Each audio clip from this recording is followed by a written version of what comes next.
France Maghreb 2. LGF, le grand forum, les débats qui commencent même en antenne. Bienvenue à tous, ravi de vous retrouver, c'est vendredi, c'est la dernière aujourd'hui, en ce vendredi, dernière de la semaine, bien sûr, qu'on s'entende bien. Et ça y est, le froid s'installe, l'hiver est arrivé, du coup Mourad est content. Salut Mourad. L'hiver s'installe, on n'a pas encore vécu l'hiver? Bah non, Arrête, attends, jusque là on n'a rien eu, franchement c'était le printemps quoi. Alors, tu vois. Pour info, j'ai dû ingurgiter 100 000 microgrammes de vitamine D cette semaine pour reprendre du poil de la bête. Ça s'appelle la maladie des Parisiens, je la découvre. D'accord, bah écoute, bienvenue à toi. C'est vrai. Anan Zawani. Bonjour Anan. Bonjour, salam alaikum chers auditeurs et auditrices.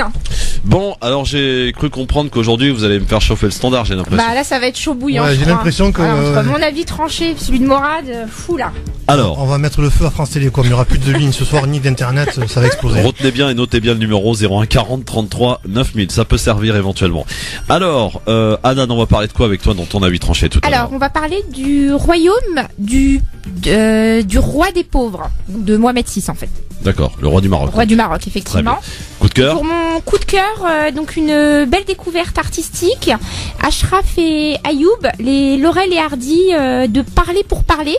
Donc on va essayer de passer une petite vidéo de tout à l'heure sur le thème de Tupac et de les avoir en ligne une petite minute, Christophe. Très bien. Mourad? Alors nous on va voir, j'aurai pas de coup de cœur parce que je pense que le sujet qu'on va traiter, en tout cas qu'on va aborder, va prendre beaucoup de temps parce qu'il va sûrement passionner beaucoup de gens et déchaîner quelques passions. Donc on va avoir en direct Ludovic Mohamed qui est un imam homosexuel et qui a été à l'origine de la première mosquée inclusive en France. Donc il va nous parler de son expérience, des fondements juridiques qui l'ont amené à créer ce lieu et du courant qui est en train de, selon eux, donc de se développer à travers tout le monde. Enfin, c'est un sujet vraiment brûlant parce qu'entre la liberté des uns et des autres et puis le cadre religieux qui est le nôtre, ça va être compliqué à aborder. La semaine dernière, un auditeur nous a félicité pour la liberté de ton et de parole qu'il y avait dans cette émission et je crois que c'est la première fois d'ailleurs qu'une émission de radio est consacrée à ce sujet et c'est très bien, ça va libérer la parole et puis on est là pour écouter les uns et les autres, on n'a pas d'avis particulier. Je suis pour et je suis contre ça a bien fait de le dire. On n'a pas d'avis particulier. Non, après on peut avoir un avis, oui. Non, mais je veux dire, moi je suis ouvert à tout, donc j'écoute et c'est très bien de donner la parole à ces gens-là pour faire évoluer les choses et les faire avancer. Et les mentalités. S'il y avait besoin de les faire avancer, tout à fait. Bien entendu. Voici le programme, parce qu'on va parler de d'autres sujets. Eh bien, voici de ce dont on va évoquer aujourd'hui. Avec Christophe Roux sur France Maghreb 2. Au programme de ce grand forum de ce vendredi, selon un envoyé spécial de l'ONU au Proche-Orient, la situation de la bande de Gaza pourrait devenir explosive si les blocus israéliens et égyptiens se poursuivent. Nous ferons le point dans un instant. La grève des surveillants de prison a relancé le débat sur la gestion des détenus radicalisés. L'aumônerie musulmane s'inquiète en effet d'une surenchère sécuritaire en prison. Les détenus musulmans se cachent pour pratiquer leur religion. Société, nous parlerons tout à l'heure avec vos témoignages du mariage mixte qui se sont multipliés, déployés un petit peu partout avec des témoignages. Est-ce un gage de réussite selon vous? Oui, on épouse une femme, un homme qui ne vient pas de la même culture, qui n'a pas forcément les mêmes traditions. Est-ce que ça marche ou pas? Vous nous apporterez vos témoignages tout à l'heure. La question LGF, Marlène Schiappa qui intervient, la secrétaire d'État intervient dans l'affaire Alexia Daval. La ministre a-t-elle fait un faux pas d'après vous? Les politiques qui n'ont pas normalement à s'ingérer dans les affaires de justice en cours, vous répondez oui ou non sur Facebook France Maghreb 2 ainsi que sur Twitter LGF officiel. Et enfin, bien entendu, une bonne dose de liberté dans Libertad tout à l'heure. LGF, le grand forum, merci d'être avec nous avec Anan Zawani et Mourad Goual qui sont avec nous aujourd'hui en ce vendredi. Et la question du jour à propos de Marlène Schiappa, la secrétaire d'État qui est sortie de son silence et qui a fait son petit commentaire sur l'affaire Alexia Duval. Sur Twitter notamment, rappelé à l'ordre d'ailleurs par Castaner, on l'écoutera d'ailleurs tout à l'heure dans le zapping. Est-ce qu'elle a commis un faux pas selon vous, la secrétaire d'État Marlène Schiappa, qui, on le rappelle quand même, les ministres ou les membres du gouvernement ne doivent pas donner leur avis, surtout quand il s'agit d'une affaire en cours. Alors je vais te surprendre, pour moi, lui qui a commis une erreur, c'est Castaner. Pourquoi? Parce que Castaner n'est plus porte-parole du gouvernement, il n'avait pas à reprendre une ministre en public comme il a fait, il est le patron de En Marche. Et un gouvernement n'appartient pas à un parti politique, il appartient à son pays. Bien vu. Donc c'est la première grosse erreur. Ouais. Mais sur le fait que Marlène Schiappa s'exprime là-dessus... Quand tu vois l'emballement médiatique qu'il y a eu autour de cette affaire où on nous explique que le criminel est presque pas un criminel parce qu'il faut pas qu'on dise que c'est un criminel, à un moment donné, voilà. Comme on dit à Marseille, à un moment donné, voilà, t'as envie de dire les choses. Ouais. Alors oui ou non, alors, on a commis un faux pas? Marlène Schiappa, elle intervient énormément sur toutes les questions qui vont toucher à la violence. Et là, il se trouve qu'on est dans une affaire de violence physique qui a entraîné la mort. Réciproque, il paraît. Voilà, donc bon, on va en reparler. Laisse-moi le temps parce que là, on va s'énerver. Je finis. Donc Marlène, qui est très engagée donc sur ces sujets-là, elle a l'habitude de réagir. Elle a réagi par rapport à toutes les affaires sur Balance ton port. Donc elle est un petit peu la représentante de cette nouvelle vague, puis de ce programme en fait. Féministe jusqu'au boutiste. Alors je sais pas si elle est jusqu'au boutiste. Moi, j'estime qu'elle était en légitimité de le faire en tant que femme. Après, de par son poste. Son poste, oui, voilà.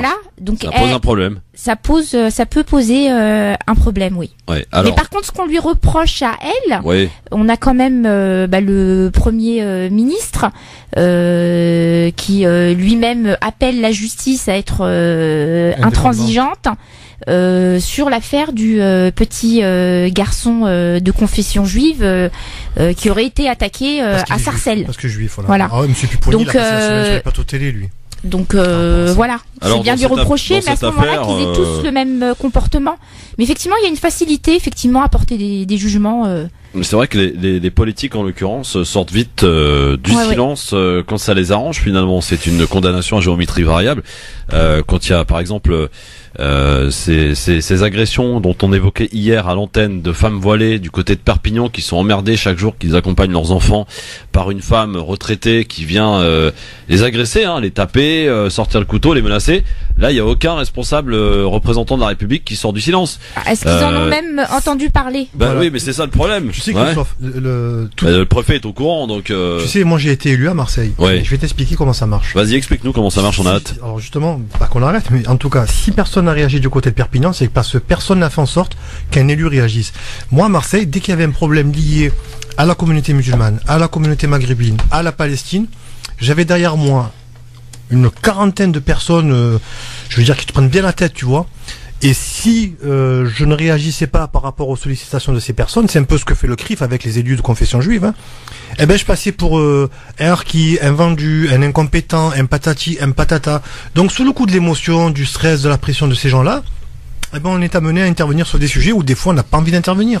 Donc moi à Marseille je subissais cette pression, donc je m'exprimais, mais peut-être qu'à Perpignan les gens ne sont pas assez organisés et n'ont pas peut-être les élus de référence pour aller dénoncer un problème ou en tout cas je sais pas s'ils sont assez organisés ou pas, mais il me semble bien que tu as eu en ligne un monsieur hier ou avant-hier. Oui, c'est le représentant du CRIS du côté de Perpignan. Voilà. Ouais, mais le CRIS à Perpignan il s'est occupé du berger, excuse-moi Nan, il s'est occupé d'un berger, vous vous rappelez de cette fameuse histoire? Oui, absolument. Je crois que le CRIS a été a plus desservi la cause de ce pauvre berger qu'autre chose, quoi. À un moment donné, le CRI, là donc où là, ce que tu dis, c'est parce que c'est le CRI qui a porté l'affaire et qui. Ouais, voilà, ils sont complètement carbonisés en termes d'image. Ils sont complètement. Ils carbonisent les sont carbonisés des uns et des autres. Tout à fait. C'est comme à un moment donné quand la cause de la Palestine est reprise par les indigènes de la République, elle n'est pas du tout audible. C'est ça que je veux dire. Il y a des structures qui sont carbonisées. À tort ou à raison, je suis pas en train de juger le CRI ou les indigènes, mais qui ont une image médiatique ou politique qui est très négative et très. Forcément, quand tu montes au créneau pour le CRI, en tout cas, qui dénonce certaines choses, oui, ils sont. Leur parole, elle n'est pas entendue. On essaye de les. Qu'est-ce qu'ils dénoncent de plus que les autres? Voilà. Qu'est-ce qu'ils dénoncent de plus? Non, mais qui le fait? Mais qui le fait? On voit pas ce problème dans ce sens-là. Qui fait ce travail-là? Le CRI, voilà, c'est des militants, c'est une organisation, ils ont des adhérents, Morad, permets-moi, ils vont sur le terrain, ils œuvrent sur le terrain politique, judiciaire, qui le fait? Toi tu le fais, moi je le fais? Non, eux le font. Alors tu sais pourquoi toi et moi on peut pas le faire? Parce que la loi en France ne nous permet pas d'aller en justice attaquer quelqu'un, c'est très structuré. Mais bon, et secondo, ils ont été en justice, ok, les résultats sont, c'est quoi? Voilà. Les résultats. Il faut parler d'efficacité à un moment donné. Mais l'efficacité, tu sais très bien, Morad, quand on est sur des causes aussi difficiles, qu'on est sur de la lutte contre l'islamophobie, que t'as des personnes qui s'organisent, on essaye de les discréditer. Donc apparemment sur toi Mourad, permets-moi, ça a bien marché. Non, mais qu'est-ce que t'en sais? T'es en train de me dire Mourad qu'ils n'ont pas légitimité à porter à faire la lumière sur certaines causes et que dans le cas, j'ai pas dit qu'ils avaient pas légitimité, j'ai dit que là où ils mettaient leur nez eux et d'autres structures, et ça que dans le carbonisait cas d'entrée personne fait rien, alors c'est ça, c'est Mourad. Pas personne fait rien. À un moment donné, d'abord il faut qu'on aille derrière les choses et qu'on arrête de prendre à bras le corps dès qu'il y a un événement. C'est avec de l'émotion, on va dans tous les sens. Je crois qu'à un moment donné, il faut reprendre. Là, l'émotion sur ce cas-là, pour reprendre Mourad. Alors attends, c'est quand même une ancienne journaliste retraitée qui doit passer, à France 3, voilà, qui doit passer au tribunal au mois d'avril. Elle a été mise en garde à vue. Il se trouve qu'elle s'est à nouveau réveillée, ça l'a pas calmée, et t'as des femmes voilées autour d'écoles, donc je sais pas exactement ce qui se passe, qui se font agresser, c'est extrêmement grave. Alors, après cette femme, peut-être, personne ne vient les protéger. Psychologiquement, elle est malade. Peut-être. Je connais pas les aboutissants. Non, alors, attends. Est-ce qu'aujourd'hui, parce que toujours pareil, on nous brandit un truc et puis on nous dit c'est ce truc-là qu'il faut défendre. Est-ce qu'aujourd'hui, la cause. Comment ça, c'est ce truc-là qu'il faut défendre? Mais bien sûr qu'il faut défendre les femmes voilées qui se font agresser, moi. Je vais pas aller jusqu'au bout de ma phrase. Après, si tu ne veux pas y aller, effectivement, tu vas me dire il y a la pub et puis les auditeurs vont rester sur un bout de phrase en disant, mais Mourad, il aime pas les femmes voilées. Attends. Donc, il y a des causes aujourd'hui en France qui sont, je pense un peu. T'aimes bien les femmes voilées? Enfin, ça moi, te dérange pas. Moi, mais bien sûr, mais attends, j'ai pas de jugement. Les femmes portant le foulard, Christophe, s'il te plaît. Voilà. Non, mais on a des causes vraiment. On a tout à reconstruire, tout, d'en bas.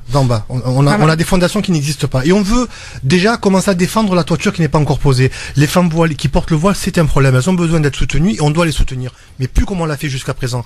Aujourd'hui, nous, on a un problème, on était la génération. Moi, je suis quarantenaire. On était la génération qui aurait dû aujourd'hui ne plus parler de discrimination, ne plus parler d'avenir incertain, ne plus parler de ghetto.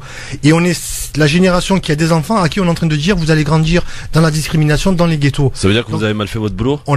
Nous et les générations qui étaient avant nous, on a mal fait, ou en tout cas notre boulot n'a pas été abouti, ou n'a pas abouti. Maintenant, moi je veux reconstruire avec mes enfants la base. Les femmes voilées, je m'excuse, elles ont fait le choix de porter un voile, je le respecte. Non, là tu vas trop loin. Non, attends, c'est mon avis. Elles ont fait le choix de porter un voile. Donc elles peuvent se faire agresser à la sortie d'une école. Elles sont pas agressées. Et personne n'a le droit d'en parler parce que ça va desservir la cause. Alors pourquoi? Alors pourquoi c'est pas le centre culturel du coin de ces dames, où habitent ces dames-là, qui s'expriment? Pourquoi c'est jamais les mosquées qui prennent un peu la parole, parce qu'elles ont quand même un pouvoir, les mosquées, les recteurs de mosquées, ils sont en contact des préfets, des policiers, des élus locaux. Pourquoi ces gens-là, ils ne prennent jamais la parole et défendent jamais les causes de leur propre non mais ça c'est un autre souci. Là c'est une association de lutte contre l'islamophobie. Ils ont légitimité à porter la lumière sur cette affaire. Alors, ils ont été voir le préfet, le travail il a été fait. Moi par contre, Mourad, en toute sincérité et en toute amitié, je trouve que là ton discours sur Je finis, sur elles ont choisi de porter le foulard et qu'elles l'assument, on l'assume très bien. De me faire dire ce que je n'ai pas dit. Alors peut-être que je me suis trompée, Christophe. Alors on va sortir. Non, c'est un peu ce que t'as dit, Mourad. Allez, Hanan et Christophe, le duo, bien sûr. Allez. Les auditeurs ne les voient pas, mais ils sont en train de bien rigoler. Attends, bouge pas. Il y a un auditeur qui est là. Attends, je vais te décompter. On sort du clip comme ça, parce que ça. Rapidement, parce qu'il faut qu'on avance quand même. Si moi, Hanan, je te dis. Si vous vous engueulez déjà sur le premier sujet, on n'a pas fini. Si je te dis, par exemple, la cause le petit jeune de confession juive qui a été agressé. Si je te dis, le CRIF est venu défendre ce petit jeune, qu'est-ce que tu vas me répondre, Hanan? Tu vas me dire, si c'est le CRIF, c'est pas la peine, c'est encore un coup monté. On est d'accord? Non, mais le CRIF, c'est pas une association de lutte contre l'antisémitisme. C'est la LICRA, mais la LICRA. Mais tu me dis la LICRA, ça me pose pas de soucis. Mais le CRIF a toujours été derrière. Oui, mais que le CRIF prenne la parole, c'est normal. Mais est-ce que toi, le CRIF qui vient aujourd'hui défendre ce petit garçon parce qu'il s'exprimait, le CRIF, tu vas me répondre quoi? Tu vas me dire, Mourad, non, ils ont légitimité à le faire. Après, légitimité, oui, parce que la loi leur donne la légitimité. C'est la loi qui l'écrit. Ils ont légitimité à le faire hors la loi. Bon, Samir, je crois, c'est Samir. Bonsoir. Ouais, bonsoir Christophe, vous allez bien? Bonsoir à vous. Bonsoir. Bonsoir Samir. Bon, essaye de remettre de l'ordre là. Ouais, parce que là, je vous entends depuis tout à l'heure, franchement, c'est pas à rigoler, mais l'histoire du voile, nos mères portaient le voile, il n'y avait pas de problème. Oui. On nous a apporté un problème aujourd'hui, je sais pas d'où qui vient ce problème-là. Je sais pas si ça vient de l'Afghanistan, du Pakistan ou je sais pas d'où, mais avant, quand on était je parle en Maghreb, hein. Oui. Ça vient des imams qui ont été expulsés par l'Algérie et qui ont été accueillis en France. C'est ces imams-là. Vert, jaune, rouge, toutes les couleurs, ce que vous voulez. Nos mères apportaient le haïl qu'ils n'avaient pas de problème à passer partout. Maintenant, ces femmes, elles veulent imposer des pauvres femmes habillées tout en noir. Alors que ce voile-là, il sert à rien du tout, franchement. Parce qu'il y a même des gens qui sont habillés comme ça, qui ont aucune croyance. Et t'as des gens qui sont habillés normal, ils ont de la plus de croyance que ceux qui... Ouais, mais là, Samir, là, excuse-moi, tu dévis, parce que là, on parle pas... Mais non, on parle pas de celui-là, on parle du... T'es parti pris, là, ce que c'est exprimé. Non, je suis pas parti pris. On parle des femmes qui portent le hijab, d'accord? Tout à fait classiquement, tranquillement, sans qu'elles puissent le faire. Elles ont la liberté de le faire et qui se font emmerder parce qu'elles le portent, qui se font agresser. Je rappellerai quand même, messieurs, vous qui aimez bien parler à la place des autres, je vous rappellerai que les principales victimes de l'islamophobie en France, ce sont les femmes. D'accord? Ce sont les femmes qui payent pour vous, messieurs. Et vous avez des grandes bouches derrière, mais personne derrière après pour les défendre. Mais ça, c'est un discours, mais c'est pas des discours, c'est des faits, moi. C'est des faits. Mais oui, mais tu parles de faits, d'accord, mais ne sois pas c'est des faits, c'est des chiffres. Mais ne sois pas dans une posture en disant que l'auditeur et que moi et que d'autres personnes, on est un peu nombreux à le penser, à un moment donné, la croyance, elle est personnelle. Mais pourquoi lorsqu'on parle il est en train de dire, Morad, que on a importé un problème en France. Qu'on a importé, en fait, monsieur, vous êtes en train de dire que je suis un problème pour la France. Mais il sait pas qui tu es, toi, le monsieur. Non, mais je suis une femme qui porte le foulard. Il le savait pas, lui. Alors, Samir, est-ce que une généralité? Donc, est-ce que moi, à titre individuel, et des milliers de femmes, parce qu'on n'est que quelques milliers, on n'est pas des millions. Pas le hijab et que c'est des femmes, elles sont tranquilles, voilà. Et nous, on n'est pas tranquilles, alors. Pas comme les autres. Bah si, mais il dit que Attends, Samir, qu'on se reprenne bien. Pour toi, Samir, une femme qui porte le hijab, est-ce que ça pose un problème ou pas? Moi, la femme qui met le hijab sur sa tête, ça me va. Bon. Maintenant, quand elle se couvre en noir, ça me va pas. Pourquoi ça me va pas? Là, tu parles du voile intégral. Voilà, moi, d'accord, non, mais c'est autre chose. C'est pour ça, je sais pas. C'est pour ça, je ne sais pas pourquoi tu nous as emmenés là, alors qu'on parle pas du voile intégral. Là, on parle du hijab. Samir. Non, il t'a pas mené sur le voile intégral. Il t'a expliqué que sa maman portait aussi un foulard et qu'elle a pas eu de problème, quoi. Voilà. Oui, vas-y, Samir.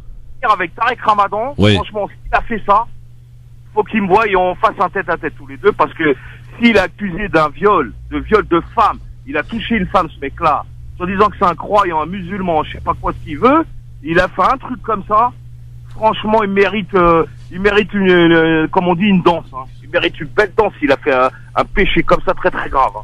Bon, voilà. Présomption d'innocence pour l'heure. Je rappelle d'ailleurs à ce titre, Samir. Excusez-moi de l'insulter. Oui, on a bien compris. Samir, je rappelle que le parquet, il a été d'abord transféré au parquet ce matin en vue d'une mise en examen. C'était ce matin vers 6h30 et on apprend en début d'après-midi que le parquet requiert une mise en détention pour Tariq Ramadan. C'est évidemment le juge qui va décider. On le saura d'ailleurs peut-être au cours de cette émission. Restez bien avec nous. Et il requiert la mise en détention parce qu'on sait très bien qu'en France, la justice est indépendante, hein, Christophe, bien entendu. Oui, pourquoi tu dis ça? Parce que le parquet n'a pas reçu d'ordre. Hein. C'est ce que je suis en train de te dire, quoi. Voilà. Ah, je sais pas, moi, s'il a reçu d'ordre ou pas, j'en sais rien. Parce que si ils ont des éléments probants qui justifient, voilà. Et voilà. Et en France, on a des pédophiles qui ressortent après une garde à vue sans être inquiétés, qui sont des fois même pas jugés. On a des terroristes sexuels qui ont été au gouvernement, qui ont été ministres. On est d'accord, Morad. Voilà. Ces gens-là, ils sont dans l'impunité. Et puis quand on a un leader d'opinion, qu'on soit pour ou contre, parce qu'il s'appelle Tariq Ramadan, comme par hasard, on incrimine de tout. Il a eu des relations avec des femmes, c'est un secret de polichinelle. Tout le monde le sait. Mais ça aujourd'hui il le nie. Alors, et comment ça se fait il le nie pas, il a reconnu.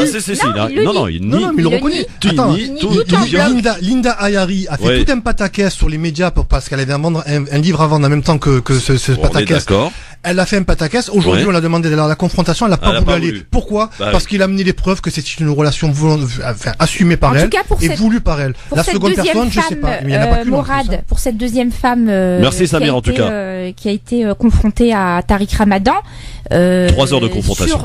Sur son témoignage qui est passé à la télé, puis dont on a entendu parler à travers la presse. Je finis, Morad, s'il te plaît. Donc elle dit que elle a pu s'échapper entre guillemets de la chambre que le matin. Lui, il dit que il est resté avec elle 30 minutes. D'accord. Et monsieur Darmanin, alors pourquoi il est encore au gouvernement? Pourquoi mais c'est quoi cette manie d'aller chercher? Un autre sujet, ça. Mais non, mais il y a une femme qui est violée. Il y a une femme qui est violée, pardon. Oui. Avec monsieur Darmanin, une suspicion de présomption, une suspicion de culpabilité. Parce on est au début de l'affaire. C'est un terme qui existe. C'est un terme qui existe. On est au début d'une affaire. On est une femme qui porte plainte quand même. Tu peux pas comparer l'affaire de Tariq Ramadan. Ça fait déjà plusieurs mois. Et Darmanin qui est ministre, c'est pas normal. Là, je finis, Morad. Là, c'est vraiment de la mauvaise foi. Vas-y, explique-moi pourquoi. Darmanin, les accusations, elles viennent de tomber. La plainte vient d'être déposée. Bah, il y a une enquête qui va être faite. Il y a une phrase consacrée concernant qui dit je démissionne pour me consacrer sereinement à ma défense. Concernant Tariq, ça c'est un autre sujet aussi. Concernant Tariq Ramadan, l'enquête, elle a été en cours, il y a eu des auditions. Donc là, on arrive au bout de cette enquête-là. Après, je suis d'accord avec toi, Morad. On est en train de tourner en rond et on revient à quelque chose qu'on avait dit au début de ce propos. Mais c'est-à-dire que quand on est arabe, maghrébin ou musulman, toujours la même position de victimisation. J'ai pas fini la phrase, mais laisse-moi finir. Non, mais vas-y, continue. Voilà. Mais vas-y. Quand on est maghrébin, arabe ou musulman, eh ben, quand on a les amis qu'on a, on n'a pas besoin d'ennemis. Voilà. Le simple fait d'être dans une communauté qui s'appelle la communauté musulmane, on n'a pas besoin d'avoir d'ennemis. Nous sommes nous-mêmes nos propres ennemis. Tariq Ramadan, si aujourd'hui ça aurait été par exemple Elisabeth Lévy qui aurait été mise en cause dans une affaire pas de viol parce que c'est une nana qui est moche et je pense pas que ça t'appartient, c'est ton avis là. Si Elisabeth Lévy aujourd'hui ou BHL, Bernard-Henri Lévy, on s'attaque pas au physique. Si Bernard-Henri Lévy, qui est un peu le même statut que Tariq Ramadan, avait été mis en cause dans une affaire de viol, tu penses qu'il aurait été lynché médiatiquement? Et Dominique Strauss-Kahn, ça te rappelle quoi? Ouais, mais Dominique Strauss-Kahn, la communauté juive de France, elle a soutenu. Il n'y en a pas une qui s'est déviée. Il n'y a pas une seule tête qui s'est déviée de sa cause. Nous, Tariq Ramadan, le pire de ces détracteurs, ils sont dans la communauté musulmane. On est des schizophrènes. En tout cas, on les a pas entendus. Pour l'instant, ils restent silencieux. Excuse-moi, les détracteurs, ils sont pas là. Qui tu as entendu? Mais t'as pas entendu le petit élu de la ville de Nîmes qui Non, mais là, on parle pas d'élu, on parle d'organisation. Qui a pris la parole pour ou contre Tariq Ramadan? C'est le silence total. Mais justement, l'omerta totale. Mais pourquoi? Oui. Pourquoi? Pour ne pas défendre. Parce que si on veut défendre quelqu'un, on s'exprime. Qui s'est exprimé pour défendre Tariq Ramadan? Personne. L'OUF, quand Tariq Ramadan leur remplissait les salles du Bourget à 30-40 000 personnes, ils étaient bien contents. Cette année, ils ont pas eu Tariq Ramadan, l'OUF. La salle de 25 000 places, il y avait 300 personnes dedans. Voilà. Et l'OUF, ils sont où? Ils sont aux abonnés absents. Enfin, pas les OUF, parce que maintenant, ça s'appelle les musulmans de France. Oui, et alors? Donc c'est bien alors qu'ils ne réagissent pas? S'ils ne réagissent pas, c'est qu'ils ont une volonté, en tout cas, ne serait-ce que de pas dire qu'ils sont d'accord avec lui, parce qu'ils ont peur de se faire taper dessus par le ministère de l'Intérieur, parce que tu sais bien que c'est de la lâcheté, de toute façon, dans un sens ou dans un autre. L'islam est indépendant en France, on le sait très bien. Une fois que, par exemple, Tariq Ramadan, bon, après, on n'est pas là pour faire de la politique, de la réelle politique ou de la réelle justice, mais si tant est qu'il ait des ennuis un peu plus importants, Tariq Ramadan, on va tous les entendre par contre. Ils vont tous sortir de leur silence, par voie de communiqué. C'est comme Tarek Roubou, comme par hasard, du jour au lendemain, le mec c'est un djihadiste, un ficiste, il est tout à la fois. Enfin, à un moment donné, nos pires ennemis c'est même pas moi qui le dis, c'est le prophète sallallahu alayhi wa sallam, il disait les pires ennemis de l'islam, ils sont dans l'islam lui-même. Les coups les plus moches, enfin les crasses les plus importantes, ils viennent des gens de la communauté. Écoute, en tout cas, s'il est avéré, il y a des témoignages qui vont dans ce sens-là. Moi, je peux finir. Non, Hanan. Ben non. Tariq Ramadan, il était professeur en Suisse. Ouais. Voilà, donc c'était pas encore le leader, pas politique, mais le leader qu'il est d'opinion. Ouais. C'était pas du tout ça, donc c'était un jeune professeur. Et déjà à l'époque, il y avait des histoires où il y avait des rapprochements avec des élèves, voire même des mineurs. Alors, donc tout au long de ces 20 ou 30 années, je ne sais pas exactement, ces rumeurs ont continué à persister. Tu dis que ces premiers détracteurs sont au sein de la communauté musulmane. Alors pourquoi est-ce que depuis 20 ans ou 30 ans, personne n'en a entendu parler ou personne n'a dénoncé si vraiment il avait tant de détracteurs Hanan, que ça? Par intérêt ou par peur? Hanan, si ce que tu me dis est fondé, je veux bien que publiquement on mette sur la page on mette sur la page Facebook de la radio le nombre de plaintes qui ont été déposées depuis 20 ans et qui n'ont pas abouti. Si c'est un fait avéré, je serai le premier à le dénoncer. Les plaintes n'ont pas pu être déposées. Alors je vais te donner un autre exemple. Je vais te donner un autre exemple. Alors je pourrais pas donner de nom parce qu'on se doit à la discrétion dans la radio, mais tu vas pas nous faire comme Pascal Pro. Il y a un très grand animateur. Oui. Qui parle de science et de culture et de littérature islamique régulièrement en France et dans un média télévisuel, qui est réputé pour être un homme à femme, mais à toute femme. Oui. Et cet homme, il est toujours à la même fonction. Depuis, il est payé par l'État algérien, il est payé par l'État français, et il passe régulièrement sur les ondes radio, il passe régulièrement à la télévision, il s'exprime souvent au nom de l'islam, et il est connu pour être un homme à femme. Est-ce que ça fait de lui un criminel? Si oui. Attends. Voilà. On va s'arrêter 2 secondes. Attendez, on s'arrête 2 secondes. Anan. Il est marié, ce monsieur. On s'arrête 2 secondes. Il y a une différence entre effectivement, il y a quelqu'un qui doit le juger, c'est sa femme. S'il doit rendre des comptes à quelqu'un pour adultère, il rendra des comptes à sa famille. Et si il doit être jugé parce qu'effectivement il y a eu viol, et il rentrera à la justice. Non, cet homme aujourd'hui. Voilà, aujourd'hui, je dis pas qu'il est coupable. Il y a une différence entre être un homme à femme, donc un homme qui aime les femmes, un homme qui aime séduire, un homme qui aime courtiser, et évidemment qui trouve des femmes qui répondent à ses avances, et un homme qui viole. Là, alors, on parle de viol. Alors, mon ami, c'est pas être un homme à femme, c'est être un taré, un malade mental. Et on voit le professionnel qui appuie sur les syllabes très fort pour qu'on entende les mots qui vont bien. Un malade sexuel. Alors voilà. Justement, Tarek Ramadan, avant d'être le violeur que tu dis, je n'ai pas dit qu'il était violeur. J'attends la justice pour le dire. Tarek Ramadan, avant qu'on l'accuse de viol, la présomption d'innocence. Voilà, mais avant qu'on l'accuse de viol, comme c'est le cas ces jours-ci, Tarek Ramadan, on l'appelait monsieur à femme, comme j'ai appelé le monsieur dont j'ai parlé juste avant lui. Donc voilà, avant d'être un violeur, tu es un monsieur à femme, et tu deviens violeur le jour où tu deviens gênant. Mais Morad, tout simplement ça. Entre toi et moi, entre vous et moi, ça fait une vingtaine d'années que j'entends parler des problèmes de comportement vis-à-vis des femmes de Tarek Ramadan. Personne n'a rien dit. D'accord? Donc il ne faut pas venir aujourd'hui me faire la leçon en me disant on a ceci, cela. Donc il n'y a pas de fumée sans feu, mon cher Morad. DSK, il a perdu le FMI, il a perdu la France. Quand il a perdu la France et le FMI, on avait dit de lui que c'était un violeur. Les faits judiciaires ont avéré quoi? Oui, mais c'est pas pareil, parce que là, on avait, aux États-Unis, c'est pas pareil, la justice, tu sais très bien comment ça marche, là-bas. Il a quand même été en prison, il a été humilié. Il a été blanchi sur le plan pénal, il a été obligé de payer sur le plan civil. Ça, c'est l'Amérique. Il a payé, c'est l'Amérique. Mais quand il est blanchi sur le plan pénal, c'est clair, ça veut dire qu'il n'y a pas eu de viol. Et c'est pas les Américains qui battent leur enquête. Peut-être, on sait pas. Bref, quoi qu'il en soit. Même au-delà de cette affaire aux États-Unis, Strauss-Kahn, il a cette réputation avec les affaires dans le Nord, là, avec Dodo, la Saumure et compagnie. Mais Christophe, je perds pas de vue et j'espère que je ne me suis pas mal exprimé à ce sujet-là. Bien sûr. En aucun cas, je ne légitime la violence sexuelle, le viol et tout le reste. Voilà. Il faudrait qu'on parle d'un autre sujet rapidement parce que c'est très grave ce qui se passe. C'est la crise des migrants qui trouve un autre point de fixation à Calais. Cette fois, dans le nord de la France, la journée d'hier a été particulièrement tendue. Sur place, avec des affrontements entre plusieurs centaines d'Afghans et des Érythréens, bilan de plus de 20 blessés, dont 5 par balle. Déchaînement de violence inédit, la police a même dû boucler certains quartiers. Le ministre de l'Intérieur s'est rendu sur place dans la nuit. Gérard Collomb parle d'une situation extrêmement grave, je cite, et selon les premiers éléments de l'enquête qui va révéler, ce sont des réseaux de passeurs qui seraient à l'origine des heurts. Et d'ailleurs, on recherche un individu, pour le coup, qui serait à l'origine du déclenchement de ces violences. Alors, en un mot, parce que le temps passe très très vite, Morad, sur ces violences ultimes, en tout cas. D'ailleurs, il y a la maire de Calais qui s'en prend à Yann Moix. Vous savez que Yann Moix a été sorti du silence en s'en prenant à Macron par rapport au sort des migrants, en lui disant que vous êtes la honte du service public. C'est ce qu'a dit la maire de Calais envers Yann Moix. La maire de Calais, justement, qui parle d'une situation désastreuse et devenant invivable. Elle dénonce ces associations comme elle dénonce aussi la brutalité policière qui peut être parfois exercée aussi. Alors moi, je vais pas rajouter d'émotion sur l'émotion. C'est vraiment inhumain et scandaleux ce qu'on est en train de vivre, surtout que ça se passe en France.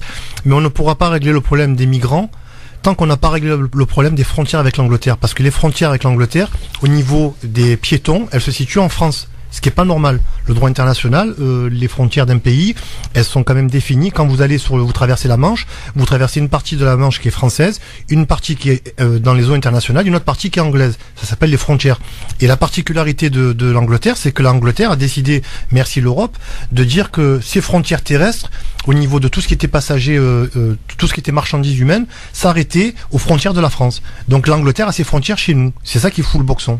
Ah mais là, alors sur cette rixe qui a lieu hier, elle a démarré lors d'une distribution de repas. Voilà. Donc il faut savoir que la violence entre migrants, effectivement, elle existe, qu'il y a des camps, il y a des Afghans, des Érythréens, que les relations sont un peu plus difficiles avec les Afghans. Ce qui se passe, alors c'est tout à fait, c'est autre chose. Alors, ce qui se passe, c'est que le matin, en fait, on a une opération anti-squat qui a été déclenchée. Et à chaque fois qu'il y a eu des violences lors de distribution de repas, on a, nous, cherché bénévoles et associations, quel a été le déclencheur, et il y a toujours eu quelque chose.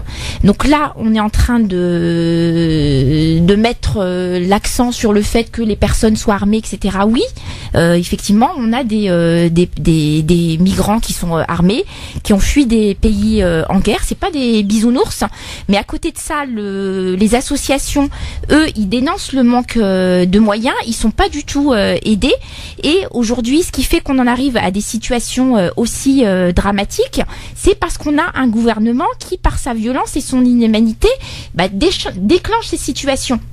Voilà, donc c'est remettre les choses dans le contexte. Oui, il y a eu des violences suite à une distribution alimentaire, suite à une distribution de repas. Qu'est-ce qui s'est passé le matin? Opération anti-squat. Les esprits sont échaudés. Et bah oui, il y a des violences qui arrivent. Non, stop, ouais. On peut pas. Alors, il y a la pub. Je rappelle juste que dans 15 jours, au Conseil des ministres sera présenté cette fameuse, ce fameux projet de loi qui est déjà très décrié avant même sa sortie. Ce projet de loi, donc asile, immigration.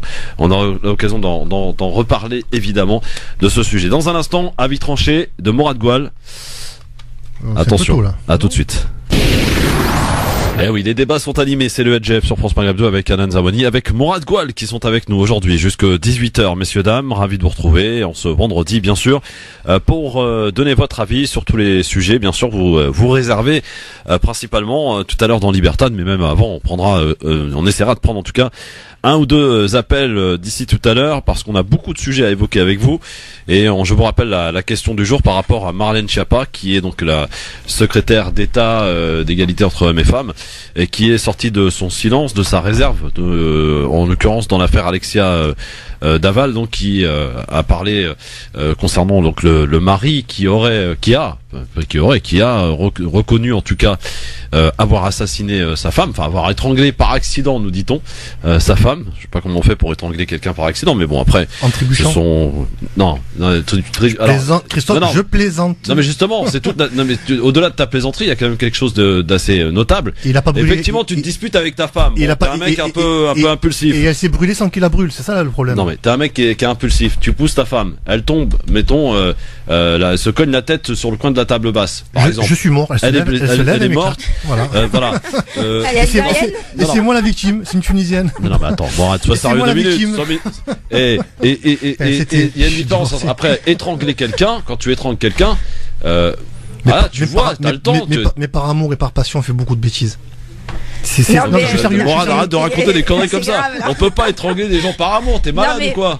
Non mais déjà. Mais c'est ce qu'il est en train de dire. C'est ce que tous les chroniqueurs de BFM TV ont essayé de nous faire comprendre depuis 3 jours. Non mais ça, je suis d'accord. Ça, je suis d'accord. Il était pas coupable. C'est ce qu'on nous dit. Je suis d'accord. C'est quand même grave. C'est scandaleux même. C'est scandaleux. Mais parce qu'ils expliquent que c'était un homme qui était amoureux et qui subissait. Donc a-t-elle commis un faux pas, la ministre, la secrétaire d'État, parce qu'elle est pas ministre, secrétaire d'État?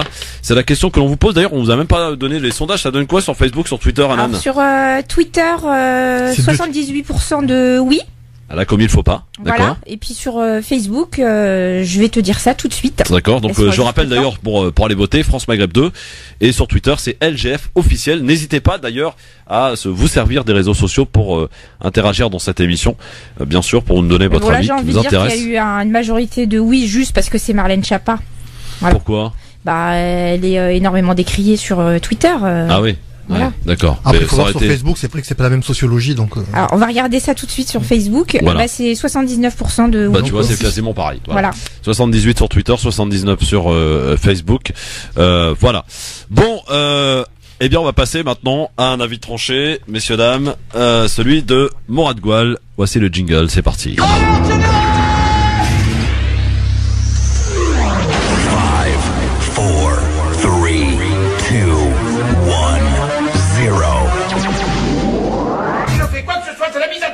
Alors piétinez-moi, allez-y. Je précise que cet avis tranché n'est pas filmé parce que Morad veut rester incognito. Voilà. Morad, ton avis tranché.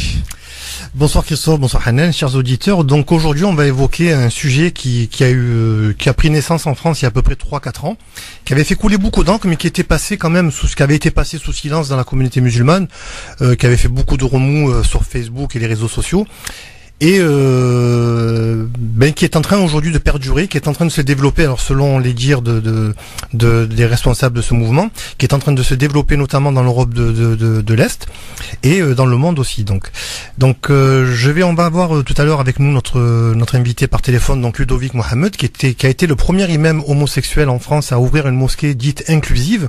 Alors qu'est-ce que les mosquées inclusives? Donc les mosquées inclusives, ce sont des mosquées qui permettent à tous ceux qui croient en Dieu, en l'islam et en Mohammed, son prophète sallallahu alayhi wa sallam, de venir prier dans un lieu commun, sans restriction, sans interdit, sans jugement.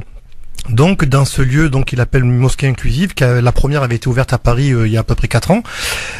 On pouvait prier côte à côte avec des hommes et des femmes, et la particularité de ces mosquées, c'est qu'elle accueillait surtout des musulmans hommes et femmes homosexuels, puisque c'est le combat de Ludovic Mohamed.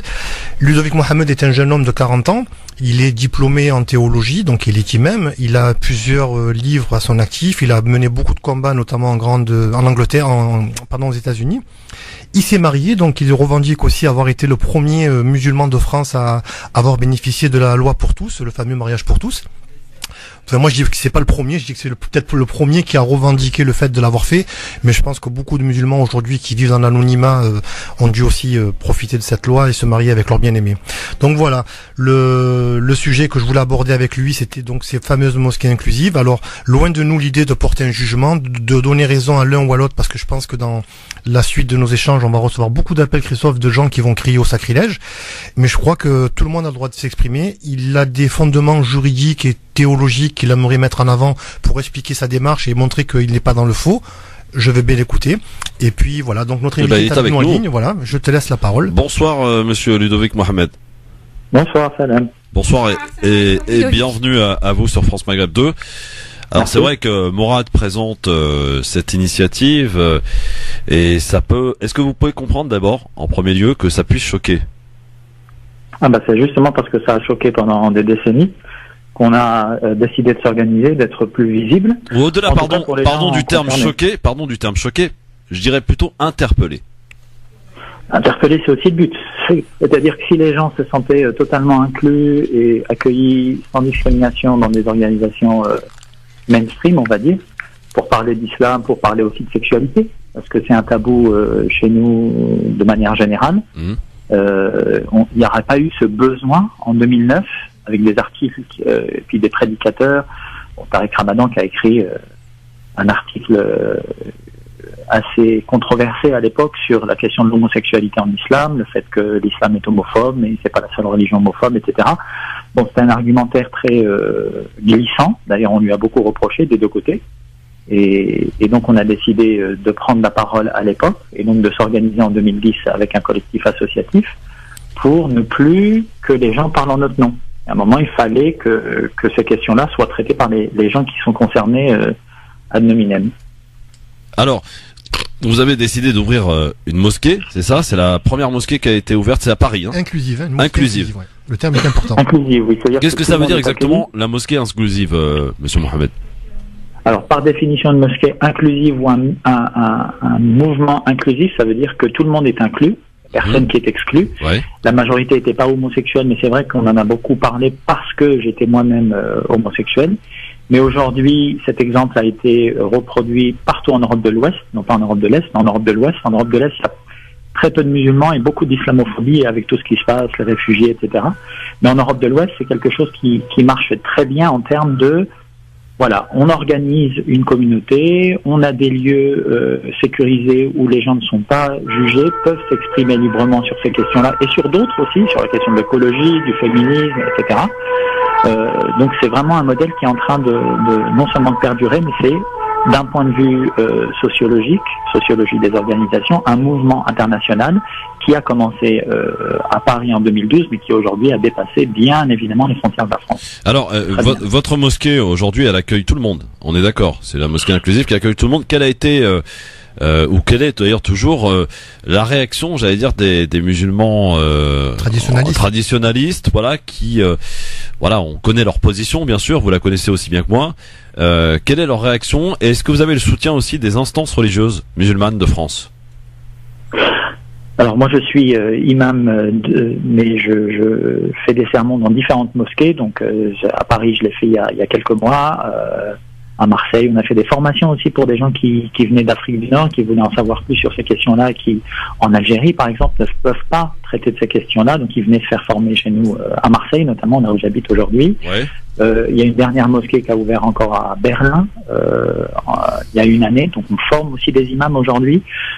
Parce qu'il y a vraiment un grand besoin de formation. Les gens ne sont pas forcément formés d'un point de vue théologique, mais aussi sociologie des organisations, psychologie des individus qui doivent recevoir, qui doivent conseiller.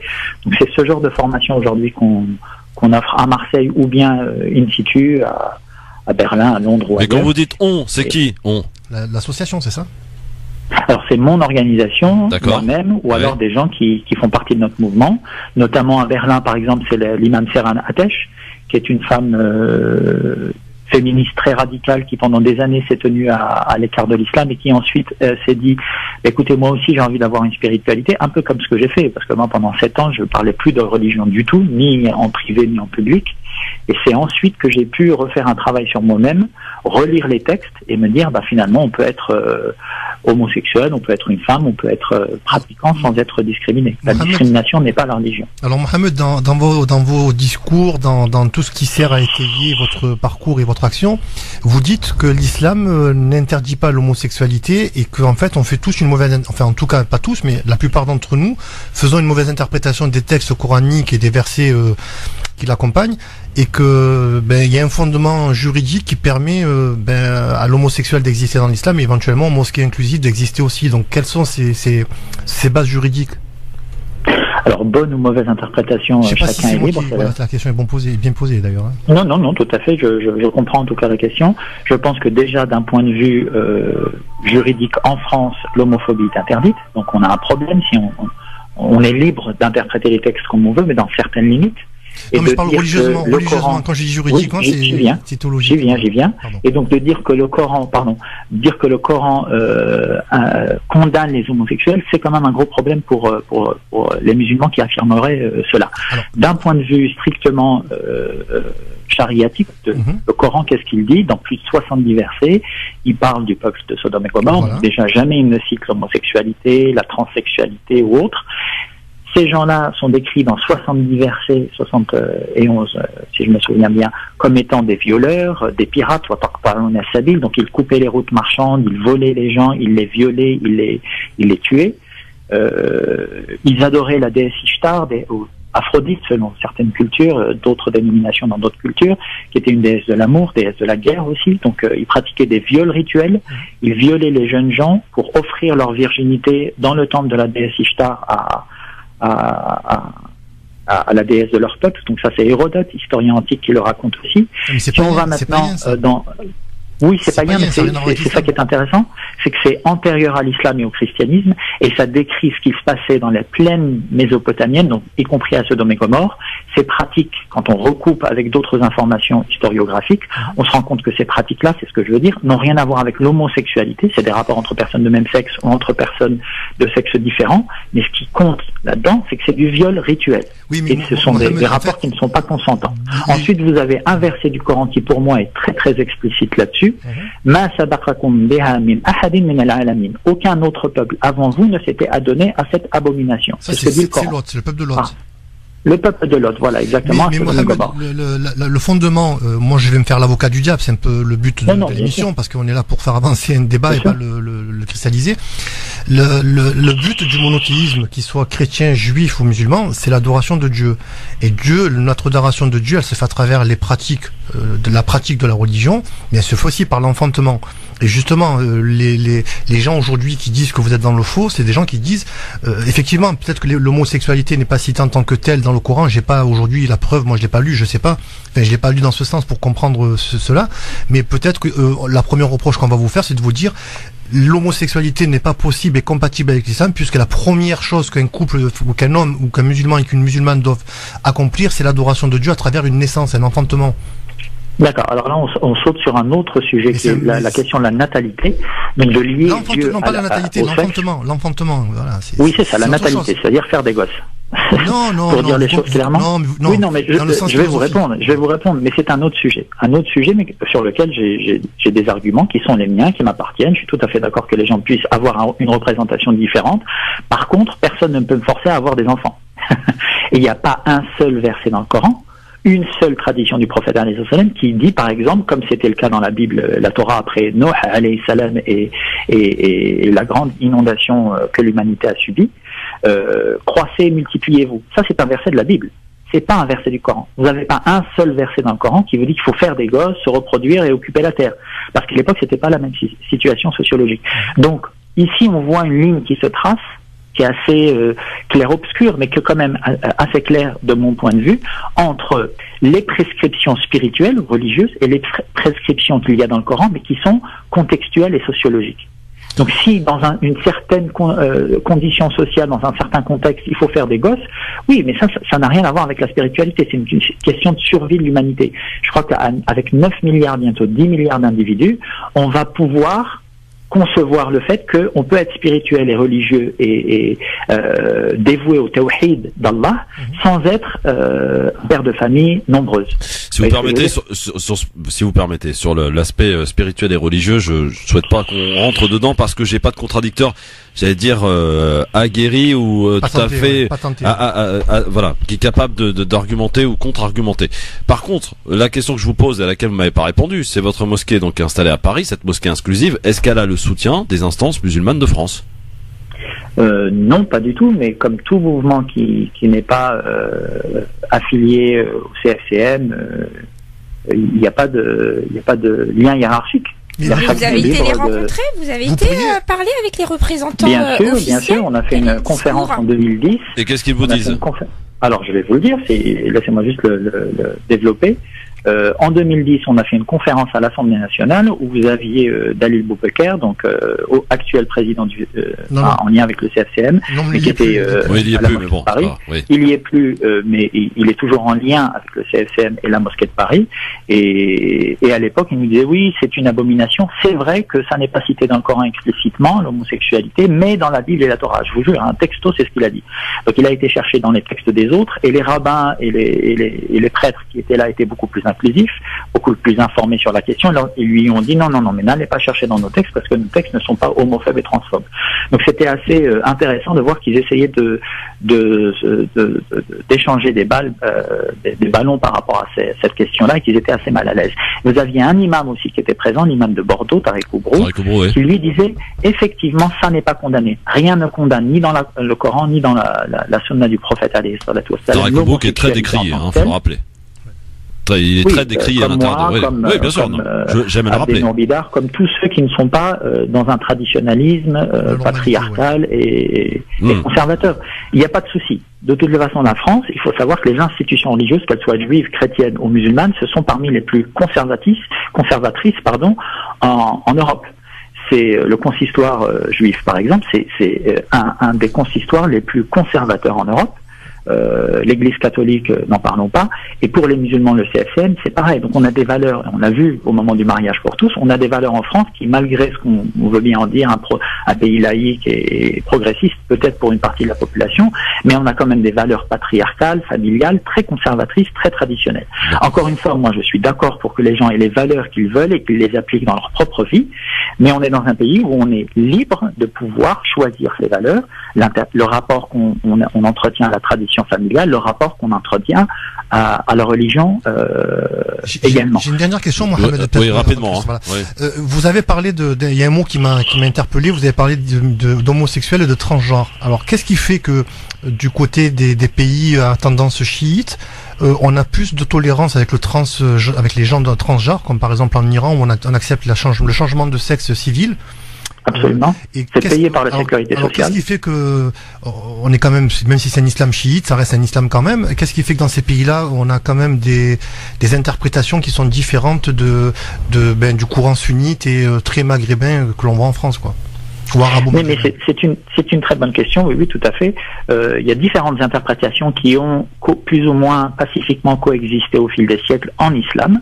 Et aujourd'hui, depuis cette crise des identités postcoloniales qu'on subit tous, que ce soit dans nos communautés de la diaspora ou dans le monde dit arabo-musulman, on est en train de virer vers plus en plus d'identités fascisées, c'est-à-dire sur la même ligne. Il faut tous être pareils. Non, je suis navré, c'est pas ça l'islam. C'est pas ça l'islam en tant que religion, c'est pas ça l'islam en tant que culture. Il y a une grande diversité religieuse, ethnique et aussi de genre et sexuelle en islam pendant des siècles. Et aujourd'hui, je pense qu'il faut revenir vers les textes. Comme vous l'avez dit, j'ai pas lu le Coran dans ce sens-là, avec cette perspective. Il faut relire le Coran, comme disait l'intellectuel Youssef Siddiq. Nous n'avons pas lu le Coran, n'avons pas lu les hadiths qui parlent de ces mukhannathoun, mustarjilat, qui vivaient à l'époque du prophète, alayhi salatu wassalam, qu'il défendait. Il interdisait que ces personnes transgenres, gays, lesbiennes ou transgenres, soit attaqués parce qu'ils les considéraient comme des compagnons à part entière, parce qu'elles priaient avec eux, et peu importe leur sexualité, peu importe leur genre.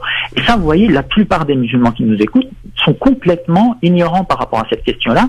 Pourtant, c'est des hadiths qui sont dans le Bukhari, Muslim, Tirmidhi, etc. Donc, il faut redécouvrir notre propre héritage culturel et religieux, et ensuite, chacune est libre, bien sûr, de faire ses propres choix. Je vous remercie pour nous accorder cette liberté. Merci, monsieur Mohamed, en tout cas. À bientôt. Au revoir. Voilà. Bon. Écoutez, voilà. Pas plus de commentaires, à part si vous voulez en faire. Non, moi je trouve que le commentaire que je souhaiterais faire, c'est que, effectivement, moi je suis dans une lutte contre la discrimination, donc qu'elle soit contre les personnes arabes, noires, musulmanes ou homosexuelles, il faut lutter contre ça.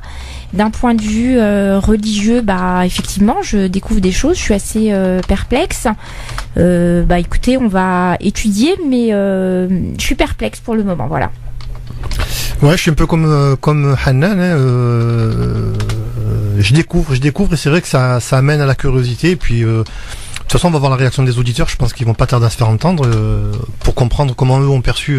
Ça va être difficile de réagir parce que tu sais tout le monde s'improvise imam. Moi, comme tu disais tout à l'heure, Mourad, voilà, j'ai pas lu le Coran ou je l'ai pas compris dans ce sens-là. Non, je l'ai pas eu dans ce sens-là. Et si tu veux, il y a que des savants ou des imams ou des gens qui ont étudié le Coran.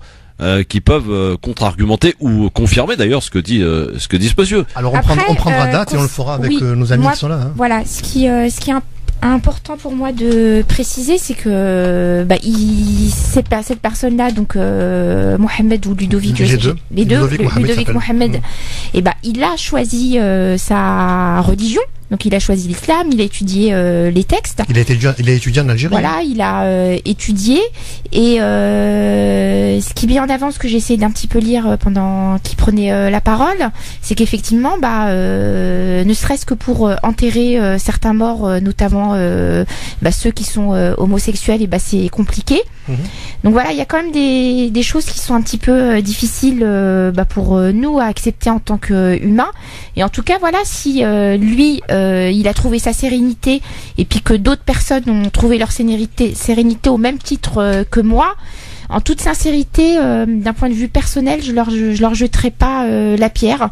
Et après, j'ai pas de compétences pour dire c'est bien ou c'est pas bien ou c'est licite ou illicite, je sais pas.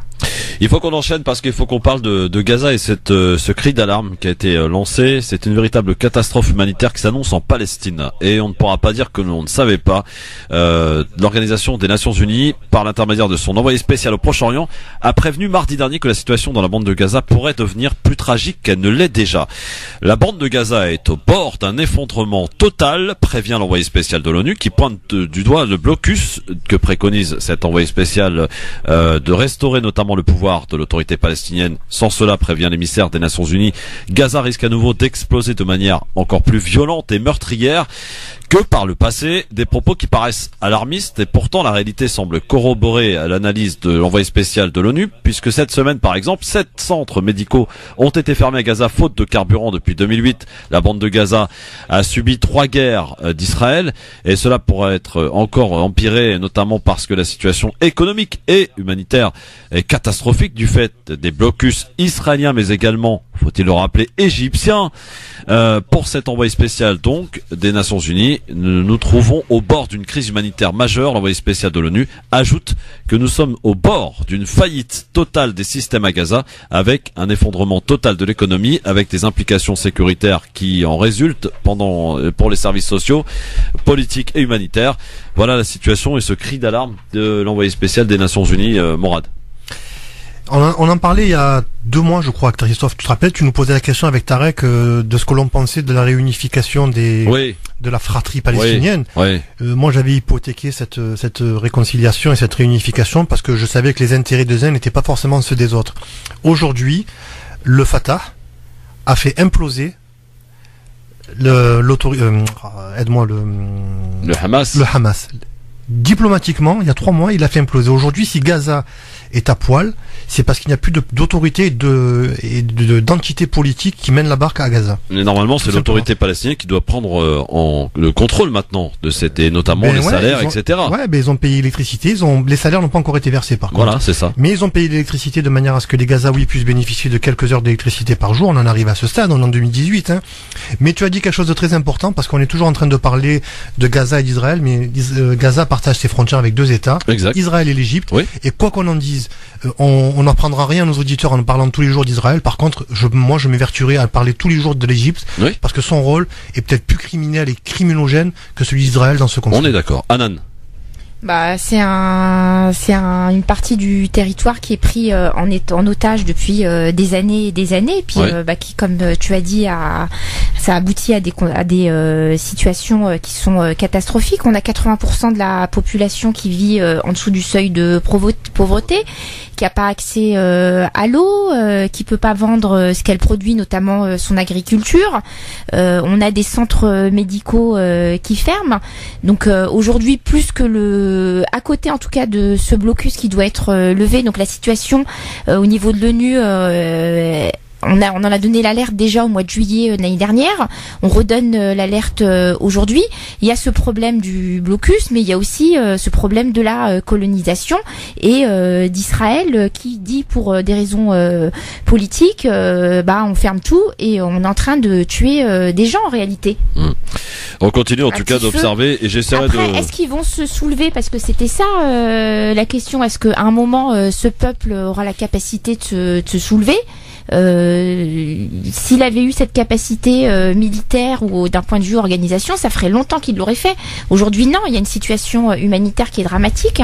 On rappelle quand même, et c'est pour ça que je mettais l'accent sur le fait que c'est un pays qui est pris en otage, qu'on a Trump il y a à peine quelques semaines, parce que les Palestiniens allaient pas dans le bon sens, qui dit on va couper l'aide. Ils avaient refusé de recevoir le vice-président. Oui, c'est ça. C'est une bonne chose. Bien sûr. Et d'ailleurs, le Hamas a bien fait de ne pas rendre les armes, parce que ça faisait partie des accords politiques avec le Fatah. Ils ont bien fait de garder leurs mitraillettes et leurs kalachnikovs. Bon, en tout cas, on essaiera d'avoir en début de semaine prochaine. Après, moi, je m'interroge quand même assez rapidement sur je me suis posé la question. C'est que ce blocus égyptien, en fait, c'est depuis l'arrivée au pouvoir de Al-Sisi qui s'est mis en place. Non, avant Moubarak déjà, oui, absolument. D'accord. Parce que l'Égypte reçoit une aide considérable de la part des États-Unis, une aide financière importante pour avoir reconnu Israël. Et puis c'est une manière d'avoir la paix dans le Sinaï aussi pour l'Égypte. Quelque part aussi. Donc voilà. On en reparlera. On essaiera d'avoir Ziad Medouk qui est, je rappelle, à Gaza sur place en début de semaine prochaine. Dans un instant, un avis tranché, tout aussi tranchant à suivre. Dans un instant, celui de Hanan Zawani. On va parler du roi du Maroc. Oui. À tout de suite. France Maghreb 2. LGF, le grand forum, jusque 18h avec vos appels évidemment 01 40 33 9000. Calmez-vous parce que je sais qu'il y a beaucoup d'appels là en ce moment. On va essayer de vous accueillir tout à l'heure. Il faut juste qu'on avance dans le programme, messieurs dames, et qu'on vous fasse partager les différents sujets. Je vous rappelle la question du jour à laquelle vous pouvez évidemment participer, réagir en votant sur Facebook France Maghreb 2 et sur Twitter LGF officiel à propos de Marlène Schiappa qui pour le coup est sortie un petit peu de son droit de réserve, on va dire, parce qu'elle a commenté une décision de justice, son affaire Alexia Daval. Donc, est-ce qu'elle a commis un faux pas, la secrétaire d'État, selon vous? Vous répondez sur Facebook, France Maghreb 2, ainsi que sur Twitter, LGF officiel, oui ou non. Et pour l'instant, vous êtes en grosse majorité, d'ailleurs, aussi bien sur Twitter que sur Facebook, à considérer que oui, elle a commis un faux pas.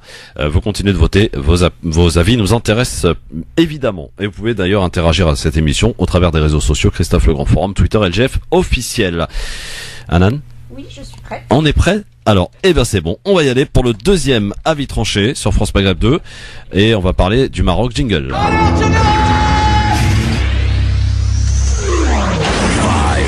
3, 2, 1, 0. Si je fais quoi que ce soit, c'est la mise à pied. Alors piétinez-moi, allez-y. Le Maroc est plus précisément, cher Alan, du roi Mohamed VI. Exactement. Alors, bienvenue au royaume du plus riche, roi des pauvres, Mohamed VI. Imaginez que le chef d'État français soit aussi dans le même temps propriétaire de la plus grosse holding privée du pays. Difficile à envisager. Attendez, cela ne fait que commencer. Imaginez aussi que le secrétaire général de l'Élysée soit le PDG de cette holding. Imaginez que cet homme, ainsi devenu l'homme d'affaires le plus puissant de la République, possède par ailleurs une ribambelle d'entreprises en son nom propre qui décrochent des concessions au marché public à tour de bras. Inconcevable, dites-vous. Ce n'est pas fini. Imaginez maintenant que le Premier ministre prévoit par décret officiel d'investir des millions d'euros d'argent public dans une société appartenant au secrétaire général de l'Élysée. Et enfin, le coup de grâce, imaginez que la société en question soit une entreprise fantôme, sans locaux ni personnel et qui présente le pompon de faux chiffres en guide de plan d'affaires. Si seulement le 10e de tout cela était vrai, le président français tomberait immédiatement, entraînant le gouvernement, voire la 5e République dans sa chute. Mais ce qui n'est pour la France qu'une fiction invraisemblable est la réalité crue du Maroc. Pour ceux qui l'ignorent encore, le roi Mohamed VI est en effet l'actionnaire majoritaire du groupe SNI, qui comprend entre autres la plus grosse banque privée, le plus gros opérateur minier et la plus grosse chaîne de distribution du royaume. L'homme qui dirige ce conglomérat tentaculaire, dont le chiffre d'affaires équivalait il y a quelques années à 8% du PIB, s'appelle Mounir Majidi et il occupe en même temps la fonction de secrétaire particulier de Mohamed VI. À croire que la disparition de Hassan II en juillet 1999 et l'accès au trône de Mohamed VI aurait déclenché chez ce dernier une fringale soudaine, confinant à une boulimie pantagruélique. Le budget alloué à la monarchie marocaine est régulièrement en hausse et dépasse de loin celui de plusieurs grands ministères. Une ligne de crédit pharaonique qui échappe à tout contrôle. Alors, Mohamed VI, roi des pauvres, ou sommes-nous les bouffons du roi? Waouh, c'est de la vie, messieurs dames. Tiens, si vous êtes interpellé par ce que vient de dire Anan, 01 40 33 9000 maintenant tout de suite pour dire si vous êtes d'accord ou pas d'accord avec elle. Mourad.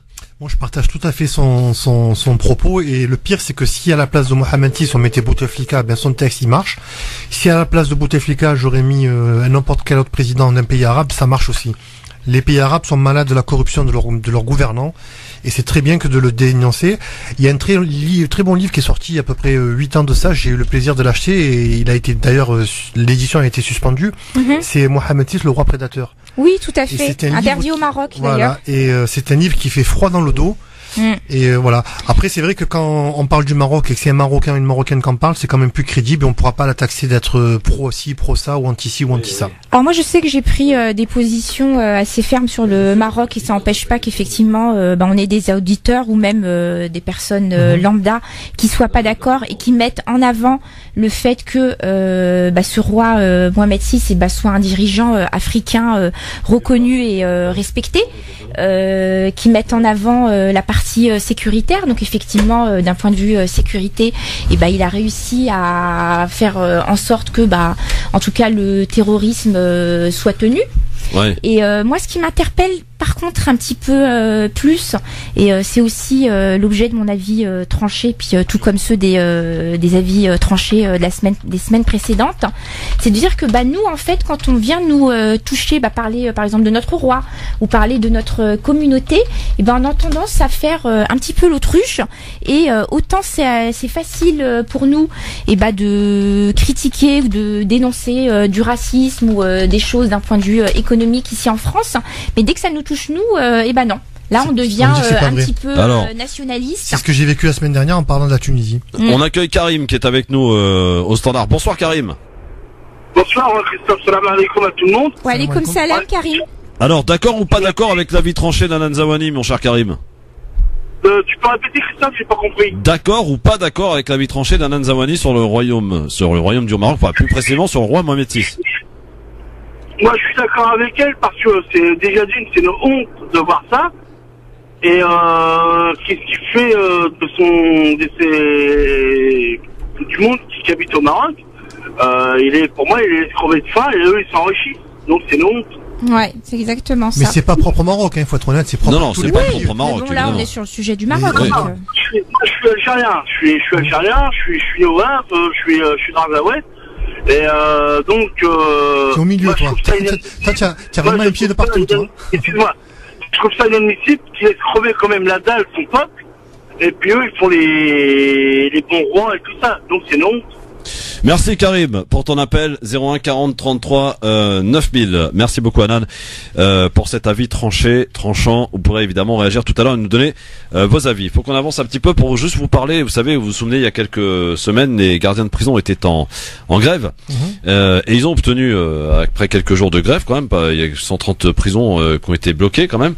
Ils ont obtenu donc des revalorisations de salaire, mais ils ont aussi obtenu la création de quartiers très particuliers destinés aux détenus les plus violents et donc aux détenus radicalisés. Du coup, les aumôneries sortent un peu du silence en disant que là, il y a un certain problème qui s'opère.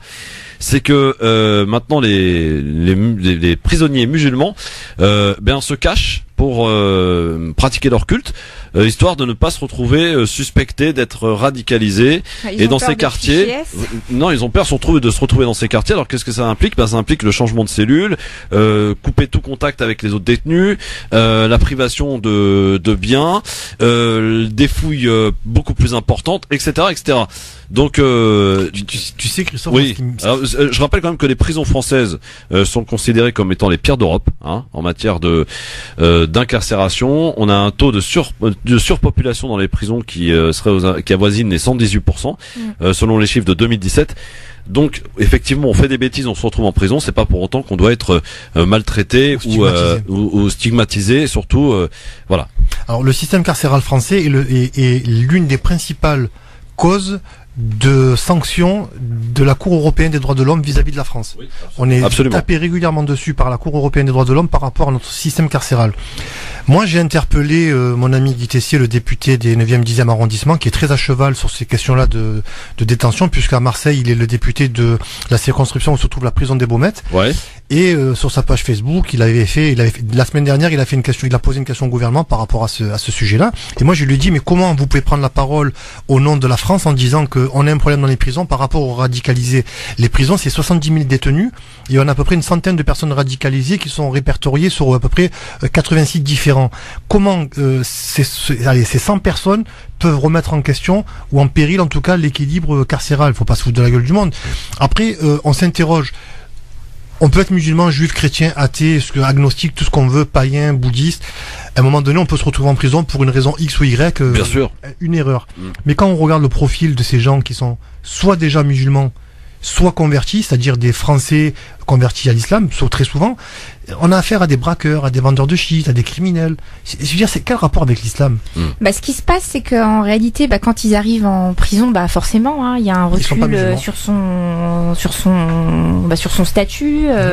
On a le temps de réfléchir. Et t'as des personnes, humainement, c'est compréhensible, qui ont besoin de se raccrocher à quelque chose.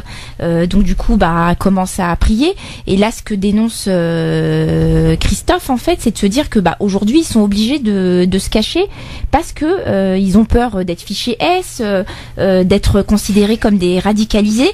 Ce qu'il faut savoir, c'est que dans les prisons, on a 183 aumôniers musulmans pour environ, on va dire, 18 000 détenus musulmans ou a priori de confession. Et ils font du bon boulot d'ailleurs. Voilà, et que à côté de ça, on dit vouloir lutter contre la radicalisation. Donc en 2015, on a Emmanuel Valls qui dit que il va créer 60 postes. On est en 2018, ces postes n'ont toujours pas été créés. Il n'y a pas de moyens. En fait, un aumônier, il a 1 heure pour 150 détenus. Donc, de quelle manière il peut impacter sur la croyance et la pratique d'une personne? J'y crois pas, moi. Alors, il parle d'une croyance. En tout cas, sur la lutte contre la radicalisation, aujourd'hui, si il y a un travail à faire au niveau des mosquées pour éviter des radicalisations, c'est de donner des moyens, qu'on ait un suivi. Et chose beaucoup plus étonnante que j'apprends sur cet article du Muslim Post, c'est qu'on a beaucoup de mosquées qui font pas leur travail, tu l'as dit tout à l'heure en amont, mais que plus que ça, elles-mêmes pour placer en fait leur propre aumônier, et vont dénoncer d'autres comme radicalisés.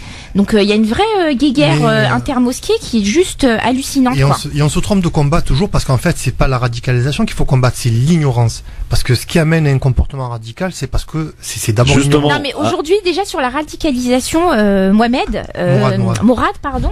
Je suis restée sur Ludovic, qui juge de cette radicalisation. Aujourd'hui, on a des personnes qui travaillent dans les mosquées qui sont pas forcément en contact avec des musulmans, qui n'ont pas une image positive du musulman.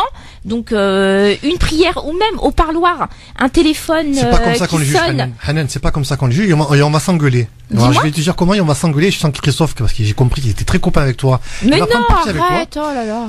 Christophe disait dans son propos, c'est pas normal qu'un musulman maintenant en prison doive et à se cacher pour ne pas être, normal. Non, pour ne pas être référencé et mis dans un quartier spécifique. D'accord. Oui. Sauf que avant que ce système de référencement soit une menace pour eux, ces gens-là, on les sort de prison. Quand une femme va leur parler ou qu'une femme veut leur serrer la main ou qu'une femme veut leur faire la bise, c'est non, c'est haram. Et tout est haram. Et ces gens-là, ils te montrent par leur comportement, par leur pseudo-savoir, qu'ils sont musulmans d'un cran au-dessus du tien, parce que c'est toujours mieux d'être plus ça fait pas de des criminels, donc quand tu es en liberté, ton islamité, tu la montres de manière exubérante et ça te gêne pas. Et quand tu es en prison et que ça va devenir restrictif, tu te dis mais moi je veux pas qu'on sache que je suis musulman. Morad, d'où la nécessité, et je suis d'accord avec toi, quand on rentre effectivement dans une démarche spirituelle, et je sais pas quelles sont les références qui sont données à ces personnes-là. Et effectivement, dans un premier temps, on va dire, on en fait un petit peu beaucoup. D'où la nécessité, effectivement, qui est de beaucoup plus d'aumôniers pour les accompagner vers ceci. Qui font un boulot d'ailleurs très important, parce que comme tu dis, c'est ils disent effectivement beaucoup font le choix, Hanan le rappelait très justement, en prison pour se raccrocher à quelque chose, donc se rapprochent de la religion, mais avec beaucoup d'ignorance, et les aumôniers justement sont là. Alors ils disent effectivement qu'ils constatent beaucoup d'ignorance au sein de ces détenus concernant la religion, donc ils sont là pour apporter ou remettre les choses dans leur contexte ou d'apprendre. Comment? Avec quel résultat? On sait pas. Avec quel résultat? Il faut déjà les laisser travailler comme il se doit. Si, comme disait Hanan, avec 1 heure, avec 150 détenus, tu peux rien faire. Ouais, mais c'est pareil. Donc, pour faut donner les moyens. Quelque part. On combat le radicalisme, mais on donne aucun moyen pour le combattre. Christophe, faut pas faire de l'angélisme. Les aumôniers dont vous parlez, ils sont pas tous blancs, parce que moi, je peux te parler de l'aumônier qui était à Marseille, qui a été viré. L'aumônier de l'assistance publique a été viré. Il était payé 1 200 € par mois. Alors c'est pas beaucoup, mais c'était pas son poste. Il était super bien payé, parce que par ailleurs on parle de 300 € par mois, couvre à peine les frais de déplacement. Oui, mais lui c'était 1 200 et c'est pas son métier premier. Il allait même pas visiter les malades. Il était copain avec. Ouais, mais bon, c'est pas parce qu'il y a un con, c'est pas parce qu'il y a quelqu'un qui se comporte mal qu'on va généraliser à toute un métier. Alors d'accord. Alors je te parle de lui. Je vais te parler de l'aumônier qui était sur Aix-en-Provence. Pareil, et qu'est-ce qu'il faisait? Il se disputait avec l'aumônier de Marseille parce que le gâteau était tellement bon qu'il voulait le manger à sa place. Oui, mais à Marseille, apparemment, c'est particulier. Hein. Mais Marseille, c'est pas la France, apparemment. Ouais, mais ça ressemble. Mais ça ressemble à la France. Bon, allez. En tout cas, on sera amené à en reparler parce que c'est un sujet très important finalement que l'on doit évoquer avec vous aussi en direct. Alors, on a aussi installé dans cette émission. Il nous reste peu de temps, mais j'espère qu'on aura le temps au moins d'avoir 1 ou 2 témoignages par rapport à un sujet de société. Et le sujet de société qui s'ouvre aujourd'hui, c'est un sujet que l'on a tous quelque part eu connaissance, ou même peut-être à l'avoir pratiqué, dans le sens où on va parler des mariages mixtes. Alors, est-ce un gage de réussite, le mariage mixte? Au départ, c'était très sympa le mariage mixte, parce que on se marie avec quelqu'un qui n'a pas forcément la même culture, qui n'a pas été élevé dans les mêmes traditions.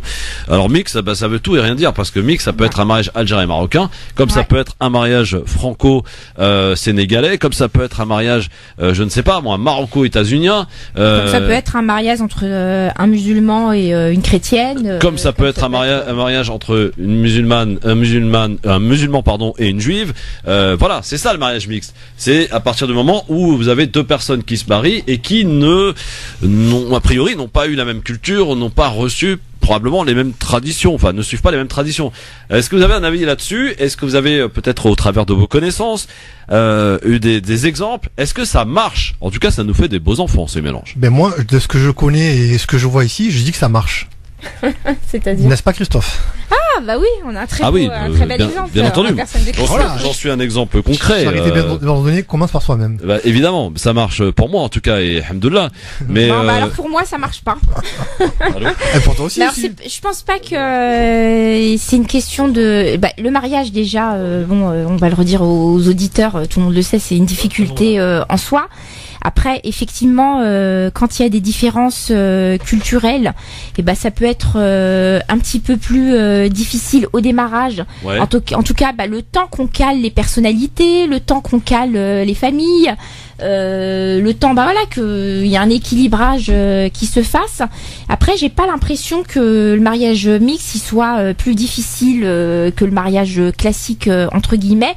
C'est une volonté, je pense, de la part du couple, l'homme et la femme, d'être ensemble et d'arriver à ce que déjà leur personnalité s'entende. Est-ce que parce que moi je suis d'origine marocaine et de confession musulmane et que je me suis mariée avec un Français qui à la base était de culture chrétienne et s'est reconverti, est-ce que ça m'a posé plus de difficultés? Non. Alors par contre, l'avantage que moi j'avais par rapport à mon ex-mari, c'est qu'effectivement moi je suis née en France, donc j'ai les codes en fait de la culture française, voilà. Ouais. Donc moi, voilà, occidentale. Donc effectivement, quand on avait des dîners en famille, j'avais une facilité d'adaptation et en plus la langue utilisée était la même. Par contre, dans l'autre sens, quand effectivement on a le mari qui vient à la maison et que parfois c'est encore le cas aujourd'hui pour nos générations, et la maman ou le papa ont pas non plus une grande facilité avec la langue française et que parfois ils ont pas trop envie de parler français parce qu'ils parlent arabe et puis que ça va très bien. Du coup, ça peut créer parfois un sentiment d'isolement et il est beaucoup plus difficile en fait à gérer pour la femme. Oui, tu connais parce que on doit être traducteur. Donc en fait, on est toujours là à regarder que le mari va bien, est-ce qu'il comprend tout, de demander à la maman ou au papa ou au tata de parler français. Et puis du coup, ça crée en fait des espèces de tensions en nous, ce qui fait qu'on profite pas vraiment de ces repas familiaux. Alors je vais te dire moi je suis un unique responsable de ce qui m'arrive. Oui. C'est que moi, j'ai connu ma belle-mère, mes beaux-parents, mon beau-père Lahamou n'est plus là, mais ma belle-mère en tout cas aujourd'hui, j'ai fait le malin en sortant 2-3 mots en kabyle parce que ma belle-mère ne parle que kabyle et maintenant elle m'a dit puisque tu m'as parlé kabyle, tu comprends kabyle. Donc je suis responsable et finalement j'essaye de m'y mettre et je comprends de mieux en mieux en tout cas. Puis ma femme en tout cas est là pour faire le lien et me traduit. Mais je comprends en tout cas maintenant pas mal le kabyle, donc ça va pour moi. Quand on parle de mariage mixte, en vérité, on parle surtout de mariage interreligieux. Et quand tu mélanges deux cultures religieuses, en fait, surtout pour nous musulmans, c'est quoi l'obstacle? C'est le porc, c'est l'alcool, c'est être le prénom des enfants. Ouais. Il faut qu'ils aient une consonance religieuse musulmane. Ouais. Et éventuellement la conversion ou pas du conjoint ou conjointe. On n'en parle pas. Mais une fois qu'on a enlevé ces 4 obstacles, c'est quoi la difficulté? Le porc. Moi, au travail, aujourd'hui, on a eu un repas, il y avait 99% de viande et de porc et de charcuterie sur la table. J'ai pris du fromage et du pain. Ça m'a pas empêché d'être avec eux, d'échanger, de vivre, de pas être malheureux. Donc ça, ce sont des faux problèmes. Je pense que le mariage est difficile. Moi, le discours que j'ai tenu à mes enfants, j'ai un garçon et une fille, je leur ai dit, faites ce que vous voulez de votre vie amoureuse. Je vous demande qu'une chose, c'est soyez heureux. Voilà. C'est pas mal. Nawel est avec nous. Bonsoir, Nawel. Oui, bonsoir. Bonsoir, vous nous appelez d'Orléans, Nawel. Alors déjà, je suis contente de vous avoir eu parce que ça fait un bon bout de temps que j'essaye et j'arrive pas. Alors c'est par rapport à la question pour le roi du Maroc. Oui. Ah, très bien. Alors, Nawel. Calmement, Nawel, calmement. Il y a des personnes qui vont me détester, mais moi je suis contre ce que vous avez dit. D'accord. Je suis contre parce que vous dites ils volent l'argent des pauvres ou enfin c'est. Non, j'ai pas dit ça. En même temps. Oui, qui vivait au-dessus de. Oui. Oui, voilà, qui vivait. En même temps, c'est un roi. Ah oui. Dans le bidonville. Alors, on a eu un roi avant lui, permettez-moi, chère auditrice, qui avait Qu'est-ce que vous avez dit? J'ai dit, on a eu un roi avant lui, permettez-moi, chère auditrice, qui était son père. Donc, il y avait exactement le même statut. Là, les frais, ils ont été multipliés par 100%. Vous parlez du roi Hassan II, oui. Vous parlez du roi Hassan II et vous le comparez à Mohamed VI. Je crois qu'il y a beaucoup de choses qui ont changé au Maroc depuis que le roi Mohamed VI est à la place d'Hassan II, Allah yarhamou. Alors là, vous parlez niveau pécunier. Il y a beaucoup de choses qui ont changé au Maroc et en fait, je comprends pas. Vous reprochez des choses. C'est un roi. Mais on parle de millions de dollars quand même. On parle d'une situation où on a un roi du Maroc qui a des entreprises privées. C'est quand même, ça vous choque pas, vous? Qu'un roi a des entreprises privées. Il y a beaucoup de personnes qui vont me détester. Non, on n'est pas là pour se détester, chacun donne son avis. Vous voulez qu'ils vivent au même statut que les autres? Mais le roi si vous êtes reine ou vous êtes non, mais aujourd'hui, au même statut, vous allez pas avoir des trucs à côté. Ne serait-ce que d'un point de vue. Non, mais c'est ça qui me. Alors, ne serait-ce que d'un point de vue économique. Alors, ne serait-ce que d'un point de vue économique, quand on a des sociétés multinationales ou pas, il y a quand même il y a des règles en fait à respecter. Donc les règles à respecter, c'est la liberté de la concurrence. Aujourd'hui, sur les entreprises qui sont dirigées par le roi, il n'y a pas de concurrence. Donc ça, c'est voulu. Nawel. Non, mais juste rapidement. Il faut essayer de comprendre d'un point de vue économique quand même ce qui se passe. C'est que l'économie sur certains points, au niveau des banques, au niveau du sucre, au niveau du lait, aujourd'hui, on interdit toute concurrence. On est sur un monopole.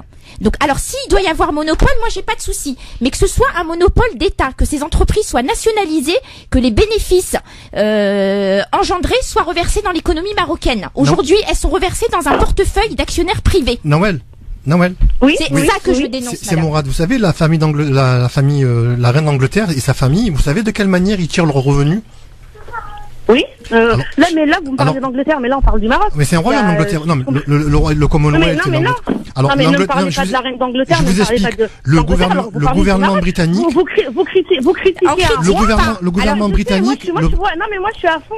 Le gouvernement britannique vote chaque année. Non, mais je crois que vous n'arriverez pas à la convaincre, hein, c'est clair. Non, mais vous comparez. Le gouvernement britannique alloue chaque année un budget à la famille royale. C'est-à-dire que la famille royale a son argent de poche, de l'argent public anglais. Bon, merci, Nawel. On a bien compris en tout cas ta position. On n'arrivera pas à te faire changer d'avis et tant mieux. J'ai envie de te dire.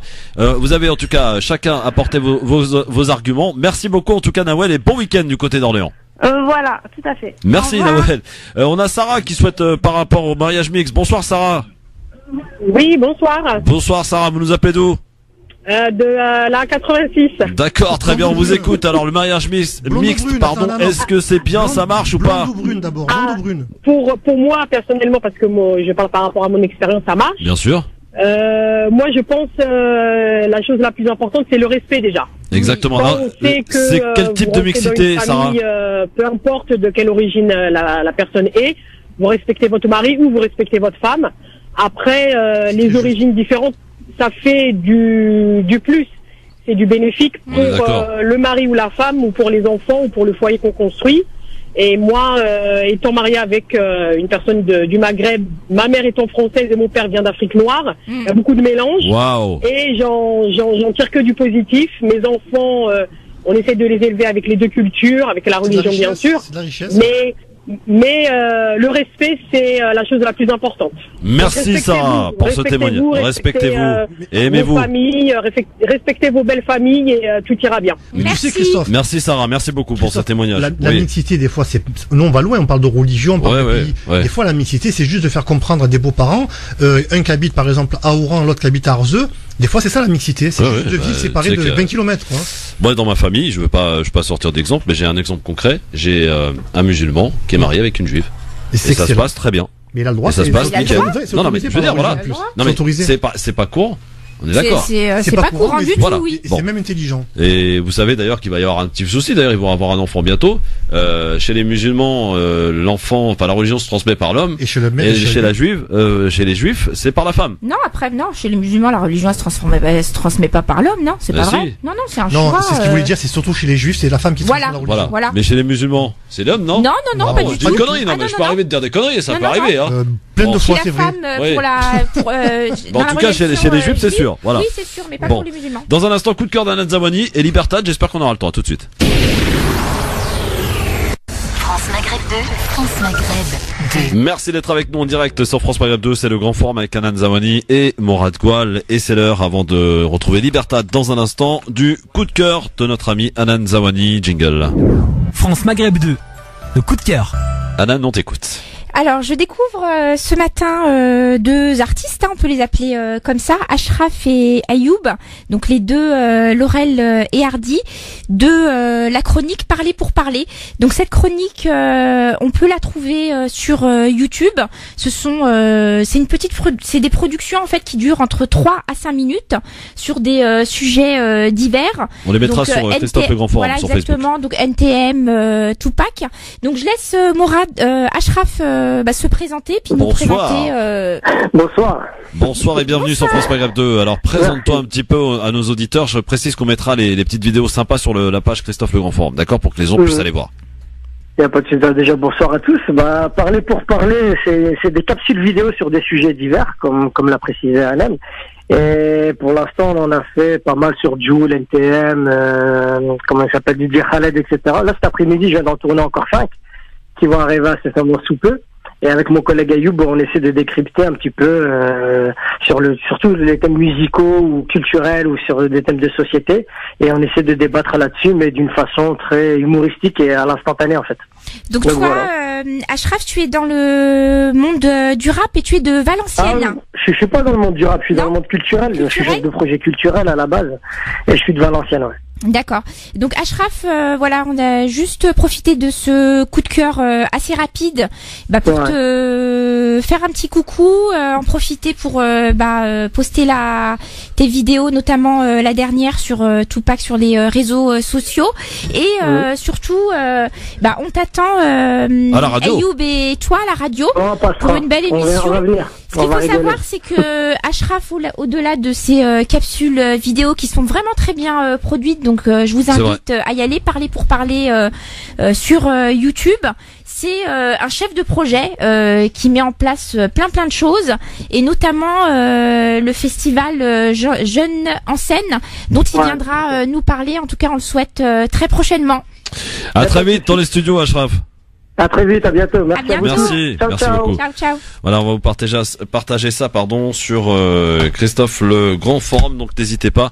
Voilà. Alors, on va passer. J'avais peur, vous savez que pour vous dire la vérité, mes auditeurs auditrices, Mourad s'est barré, pendant le coup de cœur de Hanan. Non, mais.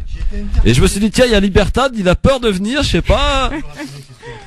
J'ai dit tiens, c'est bizarre. Il m'avait habitué à assumer, mais là, bon, heureusement, il est revenu. Bon, allez-y, lâchez-vous, messieurs, dames, c'est Libertad.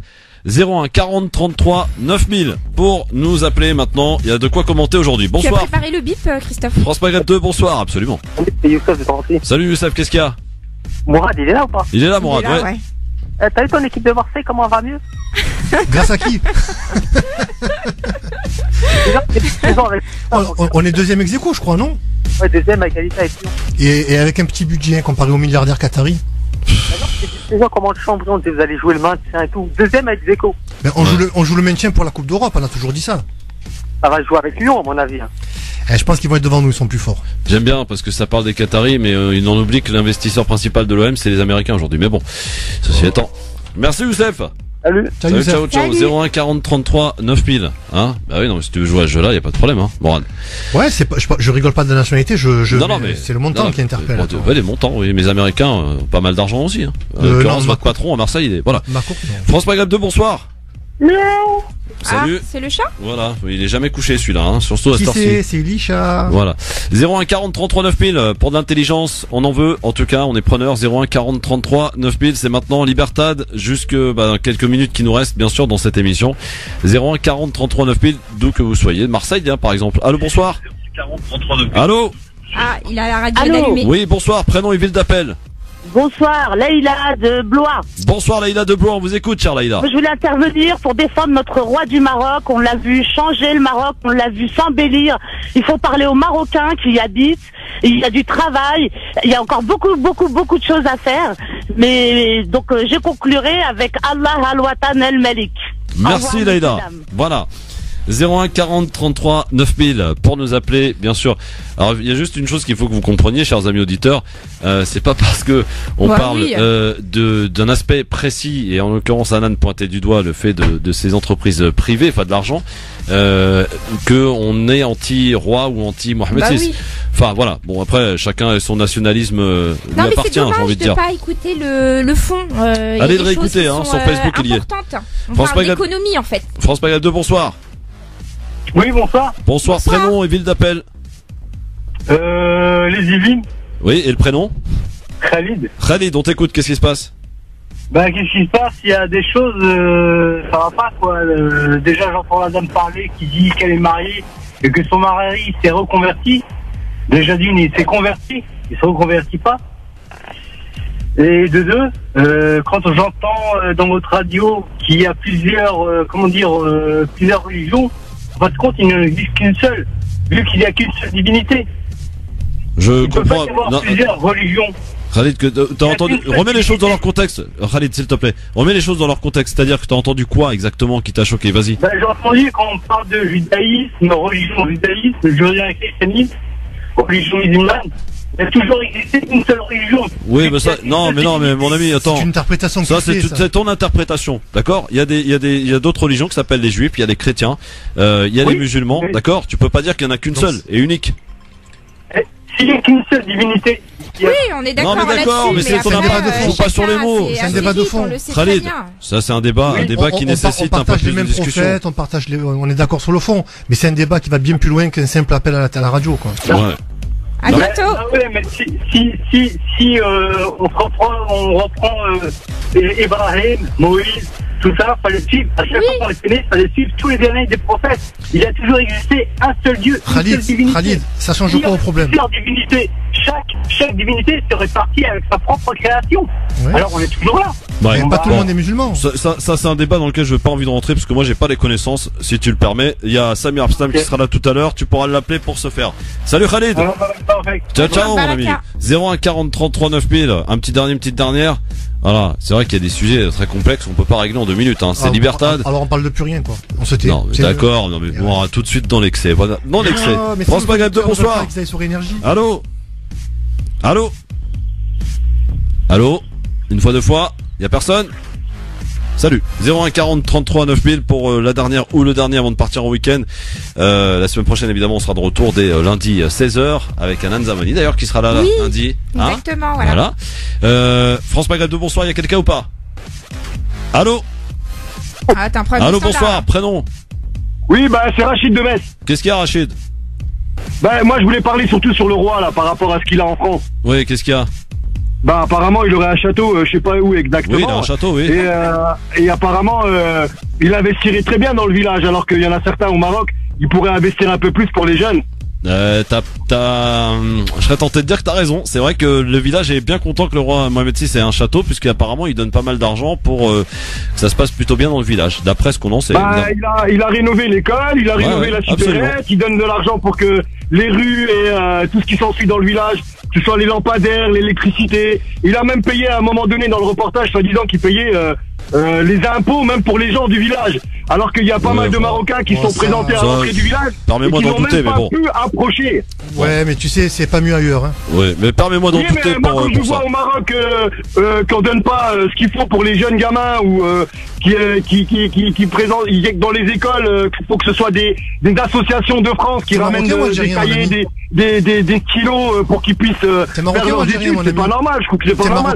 Et maintenant j'entends que soi-disant le roi il aurait des entreprises encore au Maroc et que tout cet argent va pour les actionnaires et dans sa poche.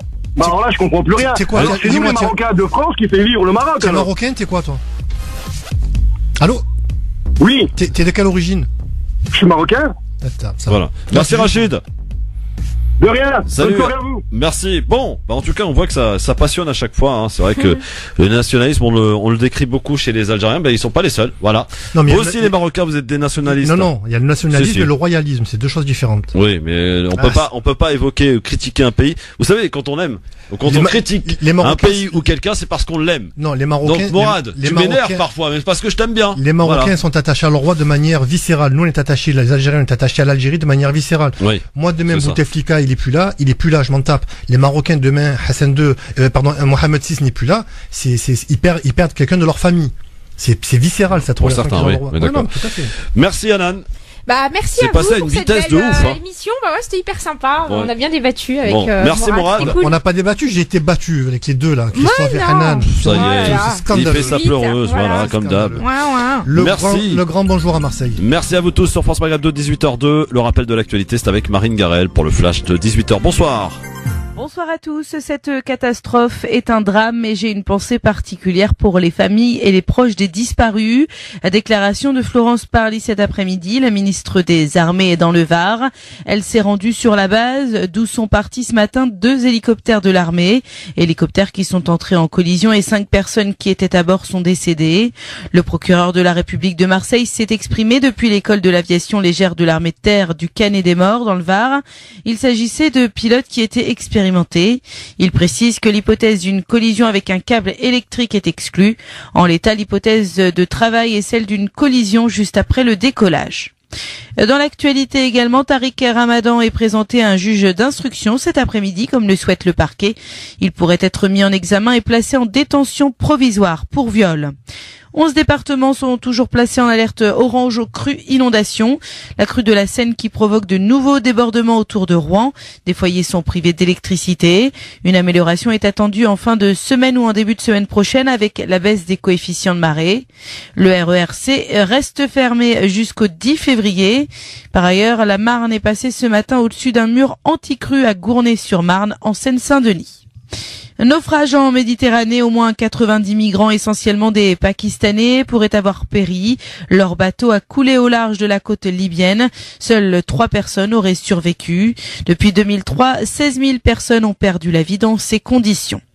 L'homme qui avait lancé une camionnette contre des musulmans à proximité de la mosquée de Finsbury Park à Londres en juin dernier, tuant un homme et en blessant 12 autres, a été condamné à la prison à perpétuité.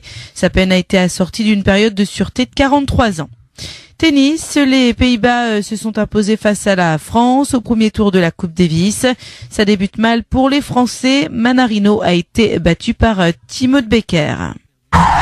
France Maghreb 2, service, info, musique, divertissement. France Maghreb 2. France Maghreb.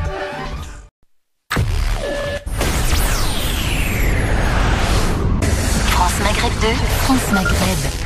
LGF, le grand forum, les débats qui commencent même en antenne. Bienvenue à tous, ravi de vous retrouver, c'est vendredi, c'est la dernière aujourd'hui, en ce vendredi, dernière de la semaine, bien sûr, hein, qu'on s'entende bien. Et ça y est, le froid s'installe, l'hiver est arrivé, du coup Mourad est content. Salut Mourad. L'hiver s'installe, on n'a pas encore vécu l'hiver? Bah non, attends, jusque là on n'a rien eu, hein. Franchement c'était le printemps quoi. Alors, tu vois. Pour info, j'ai dû ingurgiter 100 000 microgrammes de vitamine D cette semaine pour reprendre du poil de la bête. Ça s'appelle la maladie des Parisiens, je la découvre. D'accord, bah écoute, bienvenue à toi. Anan Zawani. Bonjour Anan. Bonjour, salam alaikum chers auditeurs et auditrices. Bon, alors j'ai cru comprendre qu'aujourd'hui vous allez me faire chauffer le standard, j'ai l'impression. Bah là ça va être chaud bouillant. Ouais, j'ai l'impression que... entre mon avis tranché, celui de Morad, fou là. Alors, on va mettre le feu à France Télécom, il n'y aura plus de ligne ce soir ni d'internet, ça va exploser. Retenez bien et notez bien le numéro 01 40 33 9000, ça peut servir éventuellement. Alors, Anan, on va parler de quoi avec toi dans ton avis tranché tout à l'heure? Alors, on va parler du royaume du roi des pauvres, de Mohamed VI en fait. D'accord, le roi du Maroc. Roi du Maroc, effectivement. Coup de cœur. Pour mon coup de cœur, donc une belle découverte artistique. Ashraf et Ayoub, les Laurel et Hardy de Parler pour parler. Donc on va essayer de passer une petite vidéo de tout à l'heure sur le thème de Tupac et de les avoir en ligne une petite minute, Christophe. Très bien. Mourad? Alors nous on va voir, j'aurai pas de coup de cœur parce que je pense que le sujet qu'on va traiter, en tout cas qu'on va aborder, va prendre beaucoup de temps parce qu'il va sûrement passionner beaucoup de gens et déchaîner quelques passions. Donc on va avoir en direct Ludovic Mohamed qui est un imam homosexuel et qui a été à l'origine de la première mosquée inclusive en France. Donc il va nous parler de son expérience, des fondements juridiques qui l'ont amené à créer ce lieu et du courant qui est en train de, selon eux, donc de se développer à travers tout le monde. C'est un sujet vraiment brûlant parce qu'entre la liberté des uns et des autres et puis le cadre religieux qui est le nôtre, ça va être compliqué à aborder. La semaine dernière, un auditeur nous a félicité pour la liberté de ton et de parole qu'il y avait dans cette émission et je crois que c'est la première fois d'ailleurs qu'une émission de radio est consacrée à ce sujet et c'est très bien, ça va libérer la parole et puis on est là pour écouter les uns et les autres, on n'a pas d'avis particulier. Je suis pour et je suis contre ça a bien fait de le dire. On n'a pas d'avis particulier. Non, après on peut avoir un avis. Oui. Non, mais je veux dire, moi je suis ouvert à tout, donc j'écoute et c'est très bien de donner la parole à ces gens-là pour faire évoluer les choses et les faire avancer. Et les mentalités. S'il y avait besoin de les faire avancer, tout à fait. Bien entendu. Voici le programme parce qu'on va parler de d'autres sujets. Eh bien, voici de ce dont on va évoquer aujourd'hui. Avec Christophe Roux sur France Maghreb 2. Au programme de ce grand forum de ce vendredi, selon un envoyé spécial de l'ONU au Proche-Orient, la situation de la bande de Gaza pourrait devenir explosive si les blocus israéliens et égyptiens se poursuivent. Nous ferons le point dans un instant. La grève des surveillants de prison a relancé le débat sur la gestion des détenus radicalisés. L'aumônerie musulmane s'inquiète en effet d'une surenchère sécuritaire en prison des détenus musulmans. Ils vont sur le terrain, ils œuvrent sur le terrain politique, judiciaire. Qui le fait? Toi tu le fais, moi je le fais. Non, eux le font. Alors tu sais pourquoi toi et moi on peut pas le faire? Parce que la loi en France ne nous permet pas d'aller en justice attaquer quelqu'un. C'est très structuré. Non, mais bon, et secondo, ils ont été en justice. Ok, les résultats sont c'est quoi? Voilà. Bah, les résultats. Il faut parler d'efficacité à un moment donné. Mais l'efficacité, tu sais très bien, Morad, quand on est sur des causes aussi difficiles, qu'on est sur de la lutte contre l'islamophobie, que t'as des personnes qui s'organisent, et ben on essaye de les discréditer. Donc apparemment sur toi, Morad, permets-moi, ça a bien marché. Non. Mais t'es en train de me dire, Morad, qu'ils n'ont pas légitimité à porter, à faire la lumière sur certaines causes, et que dans le cas. J'ai pas dit qu'ils avaient pas légitimité. J'ai dit que là où ils mettaient leur nez, eux et d'autres structures, ça carbonisait d'entrée personne fait rien. Alors c'est ça, c'est Morad. Pas personne fait rien. À un moment donné, d'abord il faut qu'on aille derrière les choses et qu'on arrête de prendre à bras le corps dès qu'il y a un événement. C'est avec de l'émotion, on va dans tous les sens. Je crois qu'à un moment donné, il faut reprendre. Là, l'émotion sur ce cas-là, pour reprendre Morad. Alors attends, c'est quand même c'est une ancienne journaliste retraitée qui doit passer, France 3, qui doit passer au tribunal au mois d'avril. Elle a été mise en garde à vue. Il se trouve qu'elle s'est à nouveau réveillée, ça l'a pas calmée, et t'as des femmes voilées autour d'écoles, donc je sais pas exactement ce qui se passe, qui se font agresser. C'est extrêmement grave. Alors, après, tout le monde est au courant et que personne ne vient les protéger. Psychologiquement, elle est malade. Peut-être. Je connais pas les aboutissants. Non, alors, attends. Est-ce qu'aujourd'hui, parce que toujours pareil, on nous brandit un truc et puis on nous dit c'est ce truc-là qu'il faut défendre. Est-ce qu'aujourd'hui, la cause. Comment ça, c'est ce truc-là qu'il faut défendre? Mais bien sûr qu'il faut défendre les femmes voilées qui se font agresser, moi. Je me laisse pas aller jusqu'au bout de ma phrase. Après, si tu ne veux pas y aller, effectivement, tu vas me dire il y a la pub et puis les auditeurs vont rester sur un bout de phrase en disant, mais Mourad, il aime pas les femmes voilées. Attends. Donc, il y a des causes aujourd'hui en France qui sont, je pense un peu. T'aimes bien les femmes voilées? Enfin, ça moi j'aime tout le monde, moi, mais bien sûr, mais attends, j'ai pas de jugement là-dessus. Les femmes portant le foulard, Christophe, s'il te plaît. Voilà. Non, mais on a des causes vraiment. On a tout à reconstruire, tout, d'en bas. On a des fondations qui n'existent pas, et on veut déjà commencer à défendre la toiture qui n'est pas encore posée. Les femmes voilées qui portent le voile, c'est un problème. Elles ont besoin d'être soutenues et on doit les soutenir, mais plus comme on l'a fait jusqu'à présent. Aujourd'hui, nous, on a un problème, c'est on était la génération. Moi, je suis quarantenaire. On était la génération qui aurait dû aujourd'hui ne plus parler de discrimination, ne plus parler d'avenir incertain, ne plus parler de ghetto. Et on est la génération qui a des enfants à qui on est en train de dire vous allez grandir dans la discrimination, dans les ghettos. Ça veut dire que vous avez mal fait votre boulot? Nous et les générations qui étaient avant nous, on a mal fait, ou en tout cas notre boulot n'a pas été abouti, ou n'a pas abouti. Maintenant, moi je veux reconstruire avec mes enfants la base. Les femmes voilées, je m'excuse, elles ont fait le choix de porter un voile, je le respecte. Non, là tu vas trop loin. Non, attends, c'est mon avis. Elles ont fait le choix de porter un voile. Donc elles peuvent se faire agresser à la sortie d'une école. Elles sont pas agressées. Et personne n'a le droit d'en parler parce que ça va desservir la cause. Alors pourquoi se cachent pour pratiquer leur religion. Société, nous parlerons tout à l'heure avec vos témoignages du mariage mixte qui se sont multipliés, déployés un petit peu partout avec des témoignages. Est-ce un gage de réussite selon vous? Oui, on épouse une femme, un homme qui ne vient pas de la même culture, qui n'a pas forcément les mêmes traditions. Est-ce que ça marche ou pas? Vous nous apporterez vos témoignages tout à l'heure. La question LGF, Marlène Schiappa qui intervient, la secrétaire d'État intervient dans l'affaire Alexia Daval. La ministre a-t-elle fait un faux pas d'après vous? Les politiques qui n'ont pas normalement à s'ingérer dans les affaires de justice en cours, vous répondez oui ou non sur Facebook France Maghreb 2 ainsi que sur Twitter LGF officiel. Et enfin, bien entendu, une bonne dose de liberté dans Libertad tout à l'heure. LGF, le grand forum, merci d'être avec nous avec Hanan Zawani et Mourad Goual qui sont avec nous aujourd'hui en ce vendredi. Et la question du jour à propos de Marlène Schiappa, la secrétaire d'État qui est sortie de son silence et qui a fait son petit commentaire sur l'affaire Alexia Duval. sur Twitter notamment, rappelé à l'ordre d'ailleurs par Castaner. On l'écoutera d'ailleurs tout à l'heure dans le zapping.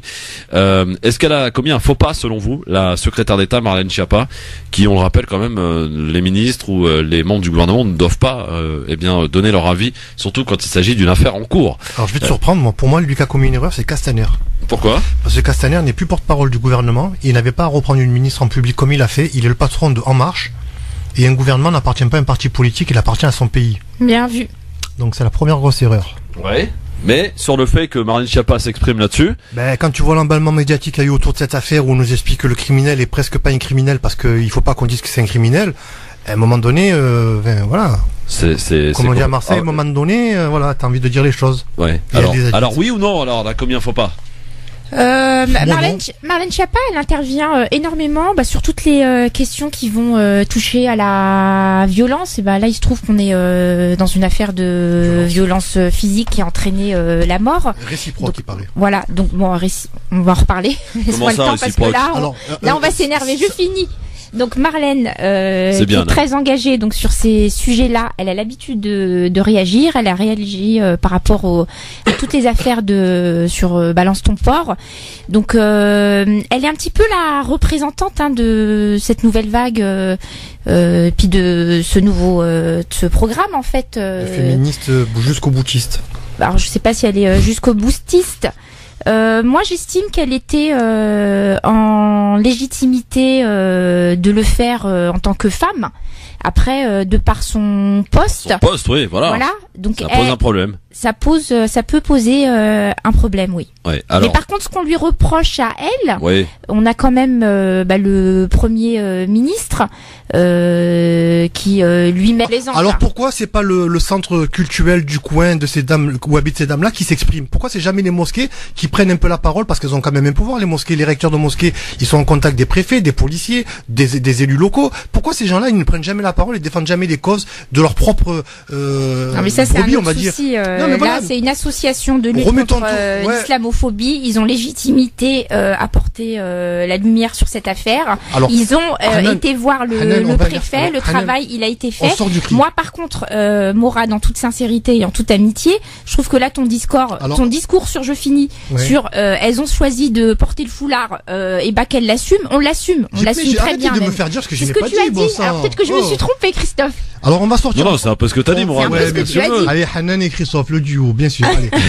Les auditeurs ne les voient pas, mais ils sont en train de bien rigoler. Attends, bouge pas. Il y a un auditeur qui est là. Attends, je vais te décompter. On sort du clip comme ça, parce que ça. Rapidement, parce qu'il faut qu'on avance quand même. Si moi, Hanan, je te dis. Si vous vous engueulez déjà sur le premier sujet, on n'a pas fini. Si je te dis, par exemple, la cause du petit jeune de confession juive qui a été agressé.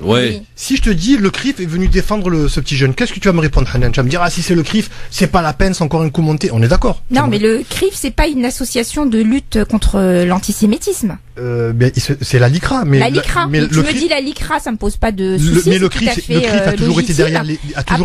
Oui, mais que le CRIF prenne la parole, c'est normal. Mais est-ce que toi, le CRIF qui vient aujourd'hui défendre ce petit garçon parce qu'il s'exprimait, le CRIF, tu vas me répondre quoi? Tu vas me dire, Mourad, non, ils ont légitimité à le faire. Après, légitimité, oui, parce que la loi leur donne la légitimité. C'est la loi qui l'écrit. Ils ont légitimité à le faire hors la loi. Bon, Samir, je crois, c'est Samir. Bonsoir. Ouais, bonsoir Christophe, vous allez bien? Bonsoir à vous. Bonsoir. Bonsoir Samir. Bon, essaye de remettre de l'ordre là. Ouais, parce que là, je vous entends depuis tout à l'heure, franchement, c'est pas à rigoler, mais l'histoire du voile, nos mères portaient le voile, il n'y avait pas de problème. Oui. On nous a apporté un problème aujourd'hui, je sais pas d'où qui vient ce problème-là. Je sais pas si ça vient de l'Afghanistan, du Pakistan ou de je sais pas d'où, mais avant, quand on était je parle en Maghreb, hein. Oui. Ça vient des imams qui ont été expulsés par l'Algérie, qui ont été accueillis en France. C'est ces imams-là. Vert, jaune, rouge, toutes les couleurs, ce que vous voulez. Nos mères a porté le haïl qu'ils n'avaient pas de problème à passer partout.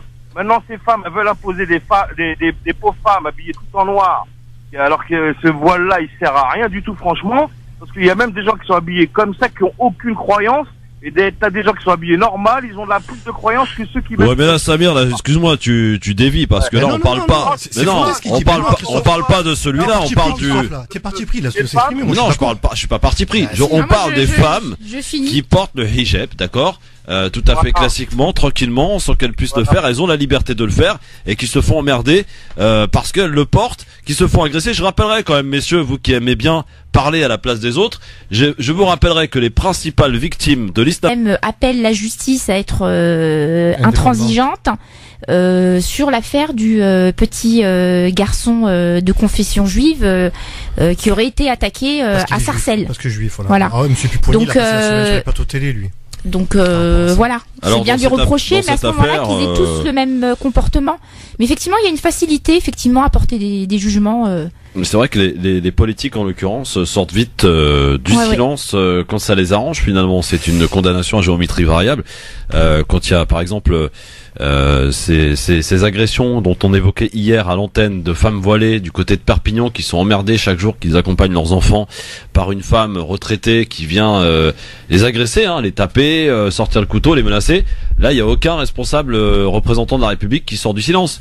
Est-ce qu'ils en ont même entendu parler? Oui, mais c'est ça le problème. Tu sais, Christophe, le préfet est au courant, donc. Tu sais, moi j'ai été élu à Marseille. Ouais. Je vais t'expliquer comment ça marche. Vas-y, explique-nous comment ça marche. On a hâte. Alors justement, pas qu'on arrête, mais en tout cas, si personne n'a réagi du côté de Perpignan, c'est parce que personne n'a fait en sorte qu'un élu réagisse. Moi, à Marseille, dès qu'il y avait un problème lié à la communauté musulmane, à la communauté maghrébine, à la Palestine, j'avais derrière moi une quarantaine de personnes, je veux dire, qui te prennent bien la tête, tu vois. Et si je ne réagissais pas par rapport aux sollicitations de ces personnes, c'est un peu ce que fait le CRIF avec les élus de confession juive, eh ben je passais pour un harki, un vendu, un incompétent, un patati, un patata. Donc sous le coup de l'émotion, du stress, de la pression de ces gens-là, eh ben on est amené à intervenir sur des sujets où des fois on n'a pas envie d'intervenir.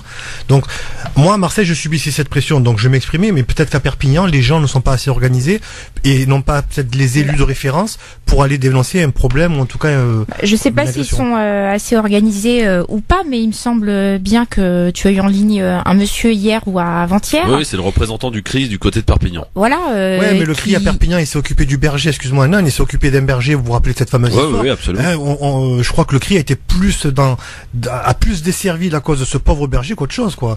À un moment donné, le CRI, là où il va... Donc là, ce que tu dis, c'est parce que c'est le CRI qui a porté l'affaire et qui... Ouais, voilà, ils sont complètement carbonisés en termes d'image, ils sont complètement... Ils carbonisent les sont causes carbonisés des uns et des autres. Tout à fait, c'est comme à un moment donné, quand la cause de la Palestine est reprise par les indigènes de la République, elle n'est pas du tout audible. C'est ça que je veux dire, il y a des structures qui sont carbonisées, à tort ou à raison, je suis pas en train de juger le CRI ou les indigènes, mais qui ont une image médiatique ou politique qui est très négative et très... forcément, quand tu montes au créneau pour le CRI, en tout cas, qui dénonce certaines choses, oui, ils sont... leur parole, elle n'est pas entendue, on essaye de les... Qu'est-ce qu'ils dénoncent de plus que les autres? Voilà. Qu'est-ce qu'il dénonce de plus? Non, mais qui le fait? Mais qui le fait? On va pas se problème dans ce sens-là. Qui fait ce travail-là? Le CRI, voilà, c'est des militants, c'est une organisation, ils ont des adhérents, Morad, permets-moi,